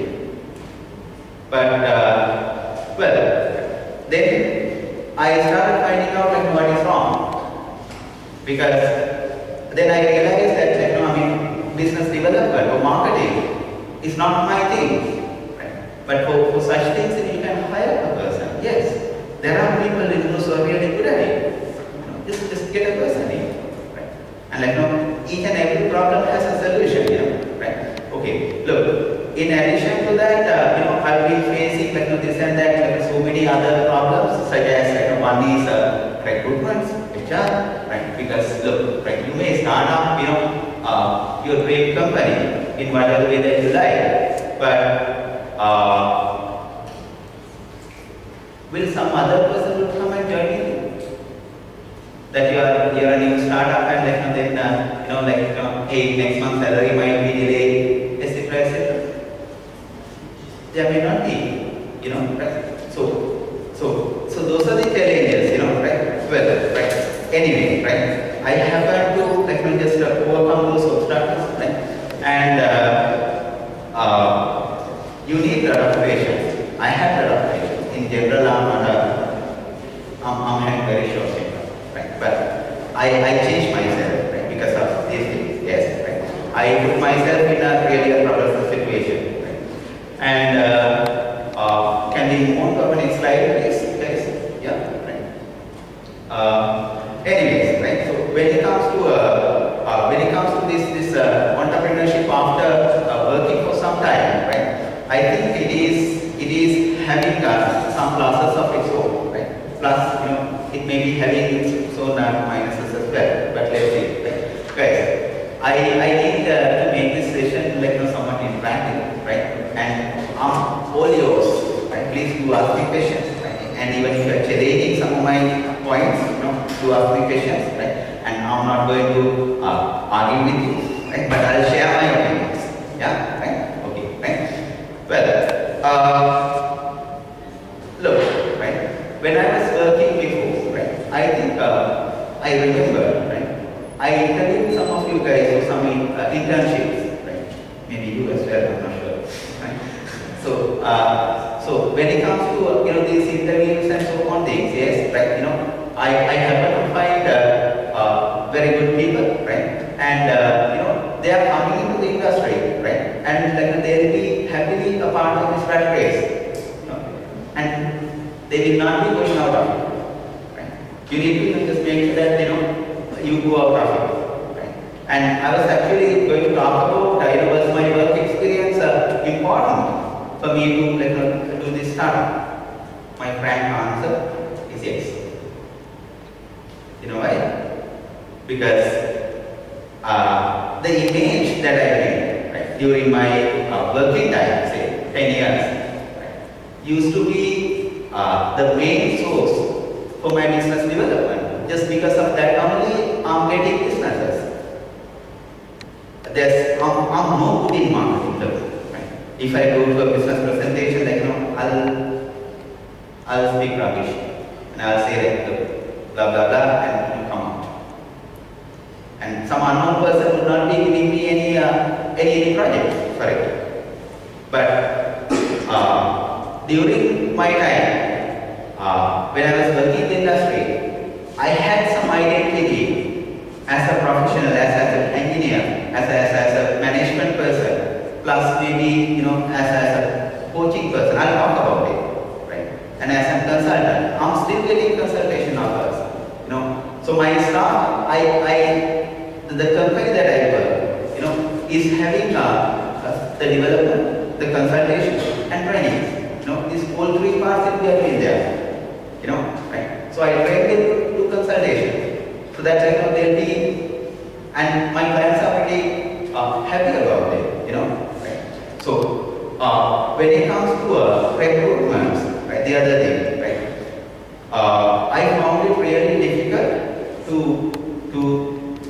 find people from advertisements, because an unknown person would really less likely to come. Like they'll ask you, when did you start? And they'll say okay, this is 10, 15, 20 people company, and not a big deal and so on. Right? And you may offer some good salary, yes, right? But they're having their own doubts, right? But I use my coaching thing. Like I used to find some very skilled people, skilled students. Right? I used to recruit them. I used to invite some of my colleagues, some of my subordinates, and some more people. I think at the beginning, in your first year, you may want to just follow that kind of a strategy, right? So that came really smart, with my experiences, when I applied my experiences into the entrepreneurship, right? Well, right? Can we move on, please? Right? Yeah, right. Actually, I was partly on this, right? The HR strategy, right? Look, right? When you have your own company, right? It is your baby and your vision. But should it be like, how can you make others love it? Your employees love it. Ideas? I'm not going to ask you. Guys, any ideas? Any suggestions? Like say tomorrow you start, you own a small company, and like you recruit 3 people, some unknown ones. Right? How can you make are they just salary paid employees, or how can you make them like your company, your vision? Just make sure that they are shareholders of your vision. Right? Just give them ownership. Rather than don't being an entrepreneur. Right? Don't ever be bossy. It's not going to work. Okay, right? So just be always flat. Right? Look, right? At Ellipsis, at the place that I work. You come and see. There are no rules. There are no leave records. There is nothing. Right? There is no in time, there is no out time. And you know what? To date, we did not fail a single project. And in general, by 9:30, everybody is at work. And in general, nobody takes any unnecessary leave. And when a person says, hey, I have a meeting with my girlfriend, I need to go. Please go off, give my regards to her. Look, if you have to be a software developer, we are the knowledge market, This is all about innovativeness, creativity. You cannot put a person into a cage and just force him to be innovative. No, never going to work. You need to just let them work, be free. I have I work in some these bed bean bags and so on things just spread all around the office. People can just play and just enjoy. Maybe they can take to their girlfriends or whatever. Right? I hope that they won't take their girlfriends in, right? Because otherwise I'll be in trouble. Giving birth certificates to some other kids. Yeah, right. Okay, right. So, anyways, right. Look, right. So when it comes to your HR strategy, you find it's pretty difficult to do your recruitment. Right? You have to make sure that you are having some proper source for it. Yeah, right. And when you move on, right? Look, the another challenge that you guys will face one day, right? With time, right? The staff turnover, right? In IT industry is pretty high in general. You are lucky, if you can have one person for 3 years. In general, 3 years time period, career developer will move on to some other way. And if your company is really young, it can even be 6 months, 1 year. So you need to make sure that how you are going to stop it. Maybe just do some innovative things like give one person a promotion, give them more responsibilities. So you are so one person, you will be responsible for this little kind of thing. Right? In my case, I have one very important person to me. So what I do is I don't want him to leave.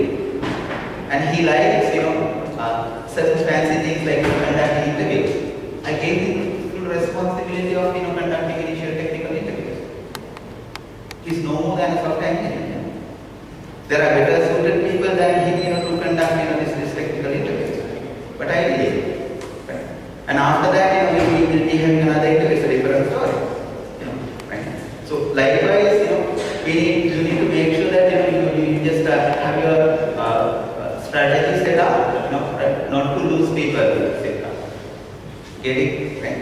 Okay, right. Now, well, I think we are pretty much on the last slide, right?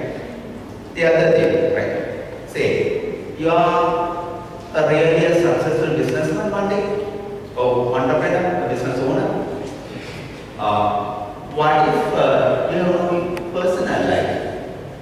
your wife, ran away with some other man, then your parents are no more calling you son or daughter.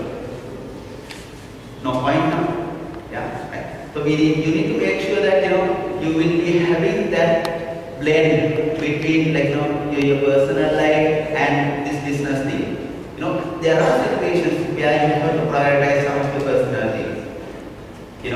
Right? Look, it may be postponing a business meeting. It may be that you are going to work late. It may be that you will want to change your schedule. Look, in my case, I have this 1-year-old baby girl. I need to spend some time with her. She is up from 6 o'clock to maybe 7 o'clock in the evening. So that I have to find some time to spend with her. So I work in the night. I do some of my work in the night. So that I get some time to spend with her. Because otherwise, what will happen is she'll grow without a father. And I don't want her to not calling me father one day, right? Even being a video game. There's no point. Okay, right? So when it comes to this balancing part, I think, right?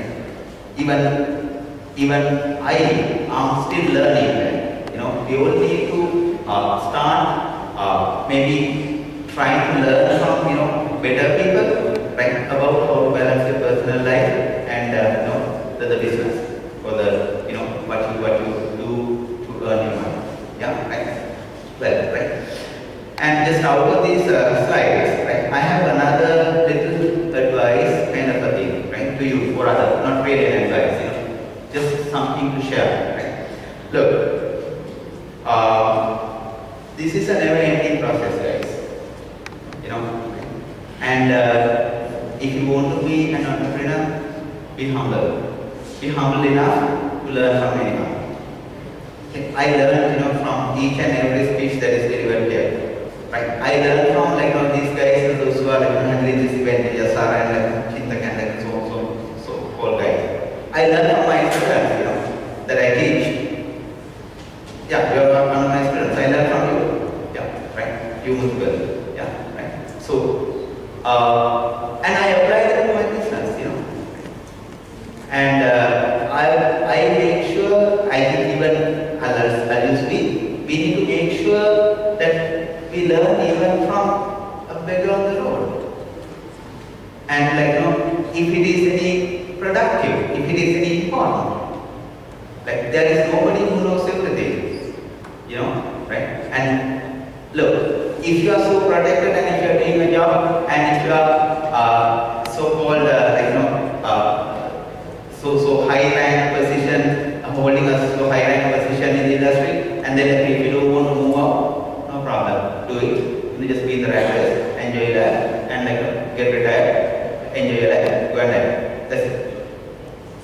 Okay. But what I believe is, the entrepreneurship or else the life is all about learning. It's lifelong learning.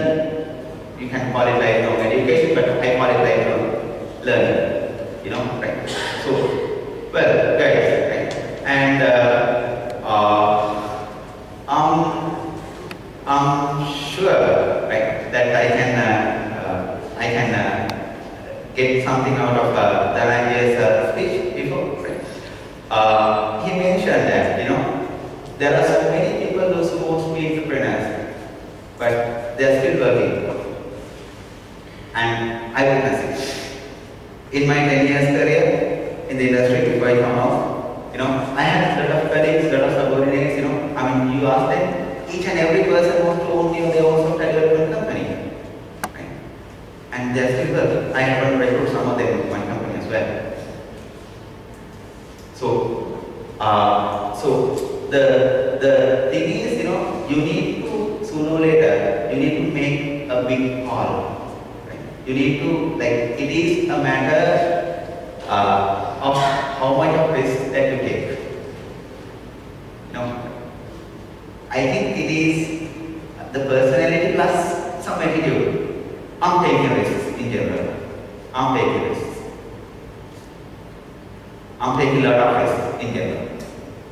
So I made a call while I was, really a successful professional in the industry, and I came out, I moved out, and I started this thing. I mean, I didn't know whether it would be successful or not. Still, even now, I don't know whether it's successful or not, because I'm running on projects. I don't have any product like a version. I mean, after 3-6 months, if market collapse, I may be just going behind some other employer, say, give me a job. I may come to you guys, give me a job. But look, right? You have to have that willingness to take that risk. If you are not willing to take that risk, then you better not be an entrepreneur. Because it's finally wrapped up to the level of your passion. Yes. So guys, I'm sure that we can see some successful entrepreneurs right here and there, right? From this university, from this crowd, right? And just learn from the people, right? Learn from seniors, learn from juniors, learn from colleagues, right? And just make sure that you won't waste your time, right? Because you are investing some of your time even here, right? If you gain something, just apply, right, somewhere, right? And let me just make sure that you gain something out of it, right? Plus, I hope that we can see some entrepreneurs around. Yeah, right? Okay, right. Well, do I have any questions? No. I was informed by Chintaka that the crowd will be asking a lot of questions and be prepared for questions and so on. Right? So I'm prepared for questions.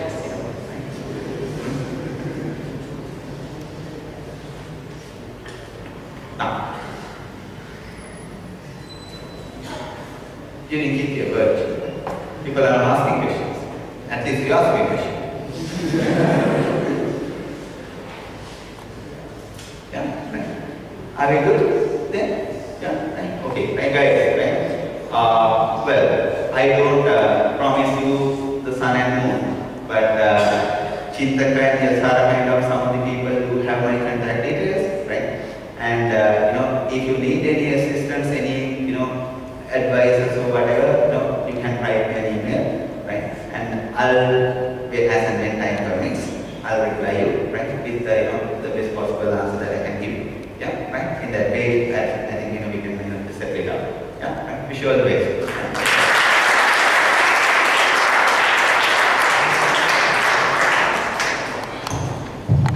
Thank you very much, Mr. Gurupumale. Can I have Proprietor Chaturanga Ganapati up here? Sir, can you please remain here? Yeah, thank you. Of course, thank you very much for those words of wisdom, sir.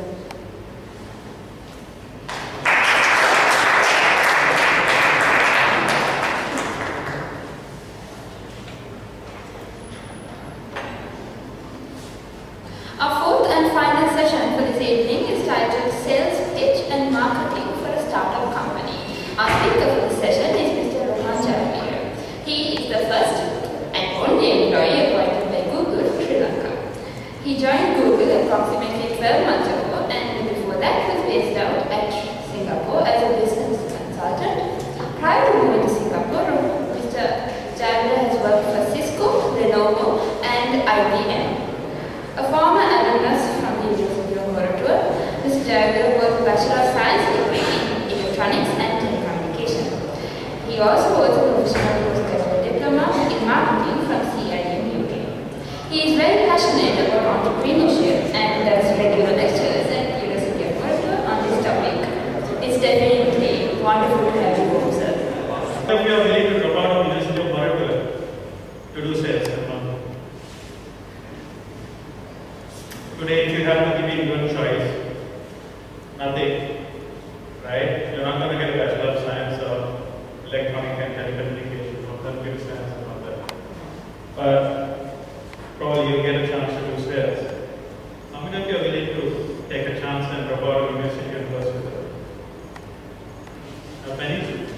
Well, my life is a little bit story like that. In my batch, there were 48 people who did electronics and telecommunication. To this day, I hold the record for failing 2 subjects in my second year, 3 subjects in my third year, and barely passing it in the last year.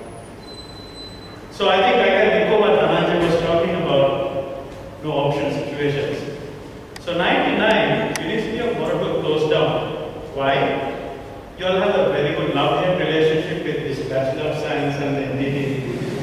We all talk about it, we love that, right? So we had that situation that I was selected to University of Morocco. I was seated in that corner chair, I think, when everybody will come, and the Vice Chancellor told me the biggest I ever had come to the best university, because this is not. And then they said, and then 6 months later, we had a huge fight. And then jobless. And I'm not going to get into a sob story about my life, but I had to work. I had to work to make my expenses cover. I ended up, my first job was this size, a German directory, right? And I had to put it on Excel.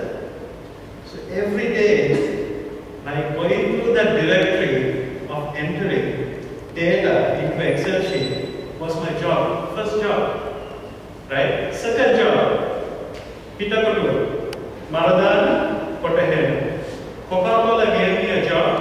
I had to go to every shop and pack the refrigerators in each of these shops. And I saw Colombo in a way that nobody else has. And I'm very proud of it. But today, I hold a very key responsibility. I mentioned one of the reasons people might think why I want to mention that the first and the only employee of Google is not because I have this ego need that I want to be special. It's because a lot of people before me have said I am employed at Google. I have met people who come and introduce to me saying, I work for Google. I said, am I really? Seriously, I get you know, in Chile. And I'm like, really? Let me just check my badge works kind of thing. So, thank you very much for being here. You guys are amazing course teachers.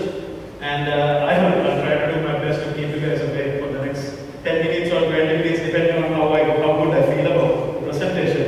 So sales and marketing, right? And as I said, for 1 year, the university was closed. I didn't have an option. I started working, and when all the places I worked spoke loud and clear about sales and marketing. It wasn't about algebra equation, finding x, finding y, and it was all about variables. Nothing was written. It was about just working in the ambiguity. For some reason, I fell in love with it. And all my life, to this day, my university degree is nothing more than insurance policy. That's something I say because I feel good about saying I'm from University of Morocco. You ask me, I've never done technical. I have no freaking idea what I learned for 4.5 years. And we are such in 10 years. My colleague who is in the computer science will agree with me. And then we are celebrating 10 years and we are hoping to have a small university get together this August. That's when we graduate. So it's been an amazing story. So I'm not going to tell you about my story, but that's another discussion altogether. But let's talk about sales and marketing. Let's be very clear. I'm not going to teach you, I can't teach you anything about sales and marketing in 10 minutes. No way. I did like 3 years of studying to get my undergraduate, postgraduate diploma to learn about marketing. So let's be clear. But I'm going to talk a little bit about some concepts that you might find it interesting. Unfortunately, the photo is not clear. Have you seen this picture? Can someone tell me what this picture is? So I asked Alanjan, what is the phone he got? He told me I have Apple 4S. This is actually the queue one day before for people waiting outside an Apple retail store to buy iPhone 5. Right? I mean, crazy, right? I mean, for you to imagine the power of a smartphone, which is not even the first one, right? I mean, now we have seen it, but Apple just makes it slightly longer, little thinner. Come on now, it's all iterations now. It's not even like this universe paradigm shifting, universe dead thing, right? And Steve Jobs is dead for a while. Come on, right? But people are reading outside. And that's the power of marketing. This is what we and I talk about the psychology of it. There's actually science behind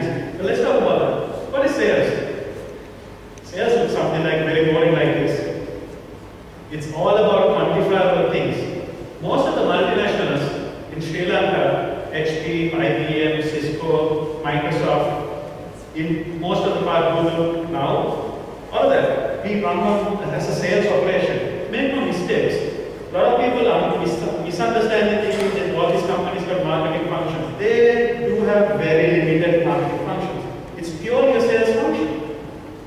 Because they need to know how many people want to buy and how many processes and steps that you're going to take through, and then finally you will come to a conclusion as a purchase order. We call it the PO. Right? So I've had the privilege of listening to the GE current CEO very recently in Las Vegas, and he was saying, whatever you guys do, sell the vision, take the PO. That's how there is doing sales. Sell the vision, take the PO. So sales is about just that, right? And I'll do have a comparison, I'll talk about it. But this is hardcore, this is really, really good experience for me, and I did it for 7 years. When you do sales, something you realize about life is, there's no month ends. There's nothing like that. There are no holidays, there are no New Year's, there are no Christmas. Year is 52 weeks, a quarter is 13 weeks. You every Thursday you get into a call with your boss and say how much sales are you going to do the next week. You have to deliver the next week. Then you forecast next quarter, the quarter after, next year. And I did it for 5 years. Now it may sound really tough and not for everyone, but I'll tell you something. I got so mature and I learned so much about life, not complimenting yourself too much or not insulting yourself too much, right? Not feeling too good about yourself, just like a middle path, like a philosophical thing, doing sales. Because sometimes you work 3 years for an opportunity and then you lose it overnight because their CEO and this CEO plays golf together. That's all. And there are some deals that you have nothing to do, but you get this major deal and that win awards in the company, you get 1 week paid in Australia as a holiday, all of that. That happens in sales. So you kind of take it on the bounce, so to speak, and kind of helps you to mature. So for me, I love sales. I've always been a sales guy, and I will continue to be a sales guy forever. And I have no shame about it, and I love it actually. What is marketing versus analysis? Marketing versus sales. Forget about this, let's move to this one. Marketing versus sales look something like that. There are a couple of things. There's a longer term something, but shorter term. For me, I'll give you the definition, but essentially, marketing has a bit of a challenge until recently, because there's no way of calculating return on investment. Some of these companies in multinational, they say, if I'm putting a person in Sri Lanka, that person has to generate incremental revenue of $2.5 million. Not rupees, dollars. So every headcount, when I was working for Cisco, I had a per second value. My second value was $9 something. They measure you like that. It's very hardcore. But the problem is marketing. You put a paper advertisement, you put it on TV, you put it on radio. Hopefully people have continued to purchase your product, but it never really can measure unless you do few things. And today, what I'm going to do within the next 10 minutes hopefully is to talk about what is that thing that marketing can do that will help sales. So I thought, is there anything actually such for sales and marketing? The lines are definitely blurred. There's nothing like that. A lot of people say doing this offline stuff is marketing, being able to go out to a client, put up a great presentation like a PPT like this and say these are the benefits, these are the technical things that is sales. But at the same time, for you to even get a CEO appointment, your company has to have some level of reputation. And that is achieved by marketing. It's not because if you're an unknown company, you are not going to get a lot of interviews unless you know people. It's really hard. So marketing and sales, the gap is, for me, doesn't exist. For me, this is complementary stuff. We need each other. But coming into this presentation, I said, if marketing is a person, what would be the vision of marketing? What would be the vision of the marketing? And I came up with this. In a perfect world, there are people lining up 24 hours before to buy your product. That means marketing has done its job. You don't have other sales guys coming and tell you, I wanted to buy it. How can I sell you an Apple iPad? No, right? You wait up. You want it. The only reason why most of us still don't have Apple or something is because it's so crazy expensive. Otherwise, all of us would line up. But he did not come and say, this is why Apple is better. not really, but that means they have done something as against the other companies and putting it right. And I want to talk, take a moment and listen. How many of you know this? It's very simple. It's called the golden circle concept. Have you heard this? No? You've heard this, right? So you probably know this. This is actually a very, very powerful. And all the admirable companies, all the great companies, this is what they say. Let me tell you about it. Apple will come and say, we have this fantastic phone, which can do swipe, pinch, zoom, take 4G LTE capability. And what we have done is, we have actually taken up the greatest kind of manufacturing processes and built this product, which analyzing your human needs and etc. Do you want to buy it? If Apple guy comes and tells you that, is that really inspiring? Does that really speak to you? Do you think you are really excited about buying an Apple? I don't. I'm not. Yeah, so you got a 4G LTE. 5 other phones by Samsung has 4G LTE too. What's the difference? Right? So the difference is, this is what Apple tells you. We believe in changing the status quo. We believe that everything what we do is about changing the way you live and challenging what generally the way people have been working. And how do we do that is by getting the best manufacturing line organized and understanding your human needs, and we make this beautiful, amazing iPhone, which has 4G LTE. That's different, right? That thought speaks to you a little bit differently. Because you know why? Because you suddenly want to believe in that. You think, oh my God, if I buy an Apple, I'm a believer. I am different. I want to challenge status quo. So the people who lined up 24 hours didn't buy Apple because Apple was great. They believed that they want to challenge the status quo. They did it for themselves. That's why they stayed for 24 hours. So the best companies, the message here is that the best companies who message this doesn't go from what we are doing to how we are doing to why, but they talk about why we are doing it. The problem with a lot of companies in this country or anywhere else, this is a hard one. They don't know why they are doing it. They know what they do. They probably know how they do it. But they don't have a purpose. They don't have a belief. They don't have a vision as to why they do it. And the greatest company we admire today are the companies who talk to us saying why they do it. Right? And it's basically something like this. Why? The purpose. What is your cause? What do you believe? And then the process, actions taken. So how and what? Now, I don't know, I'm not a brain surgeon, but in research of this, I did a little bit of something a bit different. So I want to get in to understand the human brain. Essentially, the human brain has 3 components. I'm only going to talk about the outer layer and the middle layer. Let's talk about the outer layer. It's called the neocortex. All the functions, the features, the 4G, LTE, swipe, this, that features are residing here. It understands language. But the problem is that doesn't drive behavior. What drives behavior in human brain is the limbic brain, which is the inside. It doesn't understand language. It doesn't understand all these colors and stuff like that, but it does. It's the one who's driving behavior.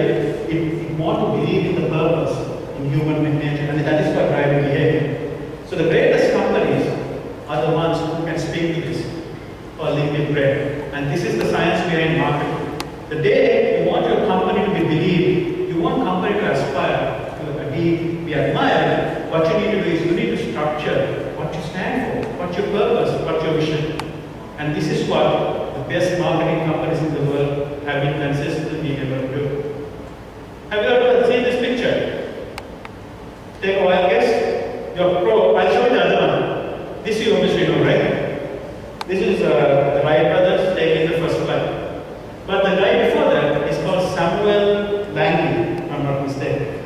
Samuel Langley is the guy who got the biggest amount of funding, and he was actually the guy who was supposed to be who made the first flight.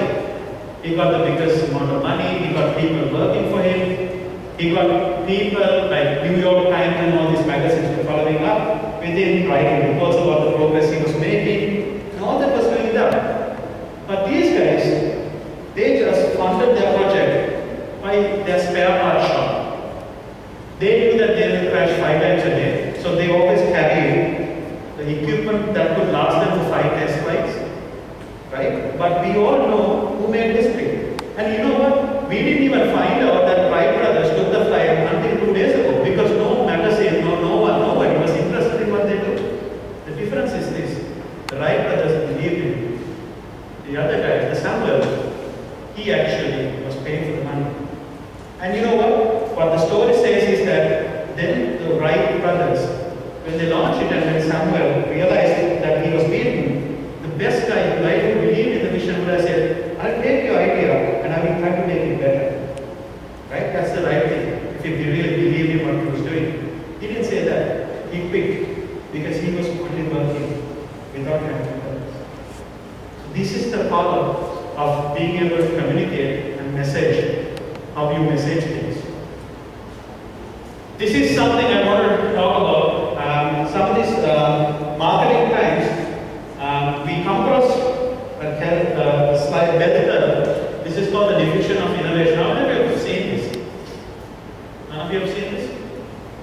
If you are in technology, of course you have seen it. Right? If you haven't seen this, I would like to tell you, take a moment and study this. I will explain this to you in Eastcash. How many of you know this? Everybody knows this, right? How many of you are interested? One person. Why? Why is that? Isn't that such a cool idea to be able to send money from one SMS to another? Why are we not doing it? It's because in the technology adoption dialogue got it all wrong. Dialogue got it all wrong simply because of this reason. You cannot create or give a product and tell a reason or give them an application or a feature that people really feel a part of. What they did was, they knew, okay, whenever my slide comes back, no light.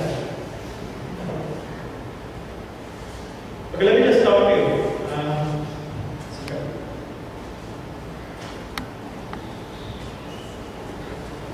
No worry. But, so by the way, this is a microwave example. Just to keep you guys awake, I will skip the microwave example. Let's move into the Eastcash example. Right? So Eastcash is simple as that. The reason what happened was, Dialog knew the moment they launched a product, 10% of their clients will take it. The 10% of the clients are these 16%. It's somewhere here. They buy anything. Because they know they would love to take new things and try it out and all of that. Those are what you call early adopters or as innovators actually. So any product, most of the products, most of the companies, when they take their client base, the 10% are always game to try your new product. But the challenge is, how can you move it from 10% to this percent? The company will not make money unless it comes here. But the problem is, you can't just market it your way into buying it.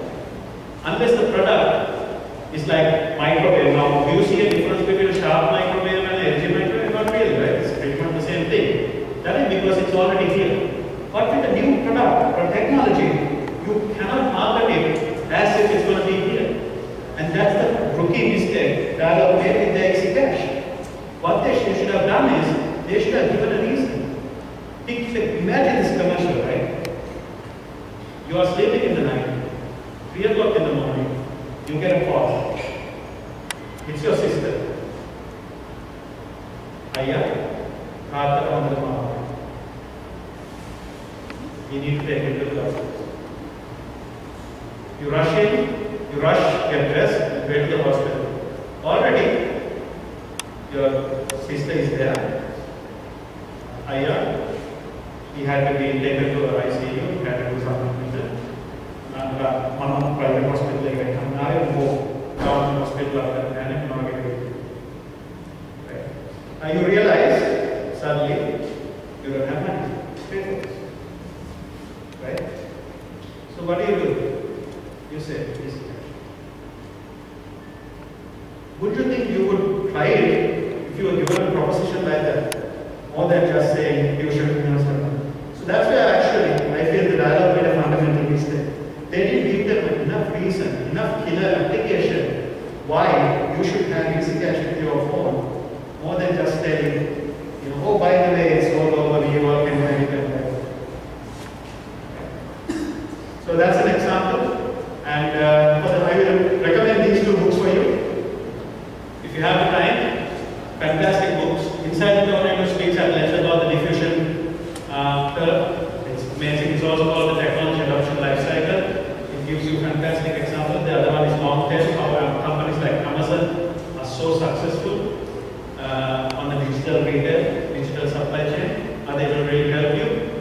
So just to, before I quit, my image doesn't show because this is a picture I took from my company's canteen. But I can tell you what it shows. It says, if you want to achieve greatness, stop asking for permission. Every time I go to my office in Singapore, in the canteen there's a huge board, and every time I see it, it tells me, if you want to achieve greatness, stop asking for permission. Thank you.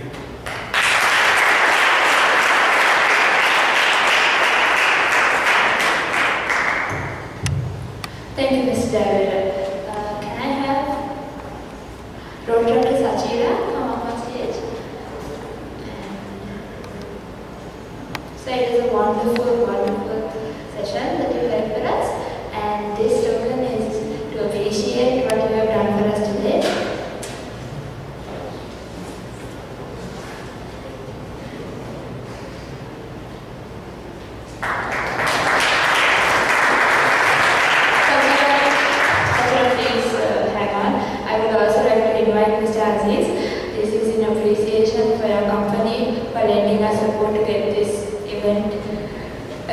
Thank you.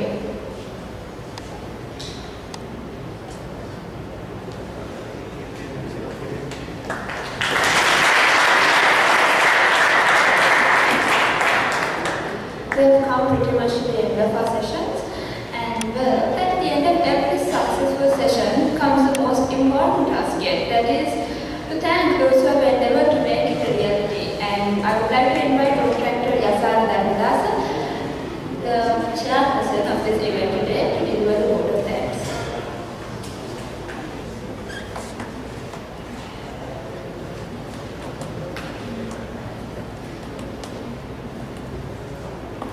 Our honorable guest speaker, Mr. Dhananjay Hettiarachchi, Mr. Rajitha Kurupumulle, Mr. Danika Pereira, Mr. Rohan Jayaveda, and our senior treasurer and staff advisor, Dr. Anga Rodrigo, Mr. Afkam Basis from WSO2, and fellow students. It is with innocent pride I announce that InnoForum 2013 is indeed a success.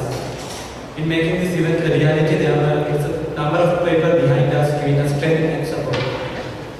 First and foremost, I would like to thank the Vice Chancellor of University of Moratuvar, Professor Ananda Jayawardena, for being behind us with advice and guidance. We would also like to extend our gratitude to the Deputy Vice Chancellor of University of Moratuvar, Professor Abdul K. Thank you very much, sir, for your guidance throughout this project. We also like to thank Dr. Anga Rodrigo, Senior Treasurer and Staff Advisor of Rotary Club of University of Moratuvar, for the guidance and support he has extended towards us. We would also like to thank Dr. Nana Ankar of the Department of Management of Technology for the guidance and help extended making this event a success. I would like to take this opportunity to thank all the staff members of University of Moratuvar for the support they gave us. I, on behalf of the Committee of InnoForum 2013, extend heartfelt gratitude to all the speakers for gracing this event with their presence and sharing with us the valuable knowledge and experiences. I must mention a sense of appreciation for Mr. Dhananjay Hettiarachchi for your encouraging speech on Learn to Unlearn. A big thank you to Mr. Danika Pereira for your explanation on entrepreneurship. Further, we are grateful to Mr. Rajitha Kurupumulle for sharing your life experiences with us. I wish to express my gratitude towards Mr. Rohan Jayaveda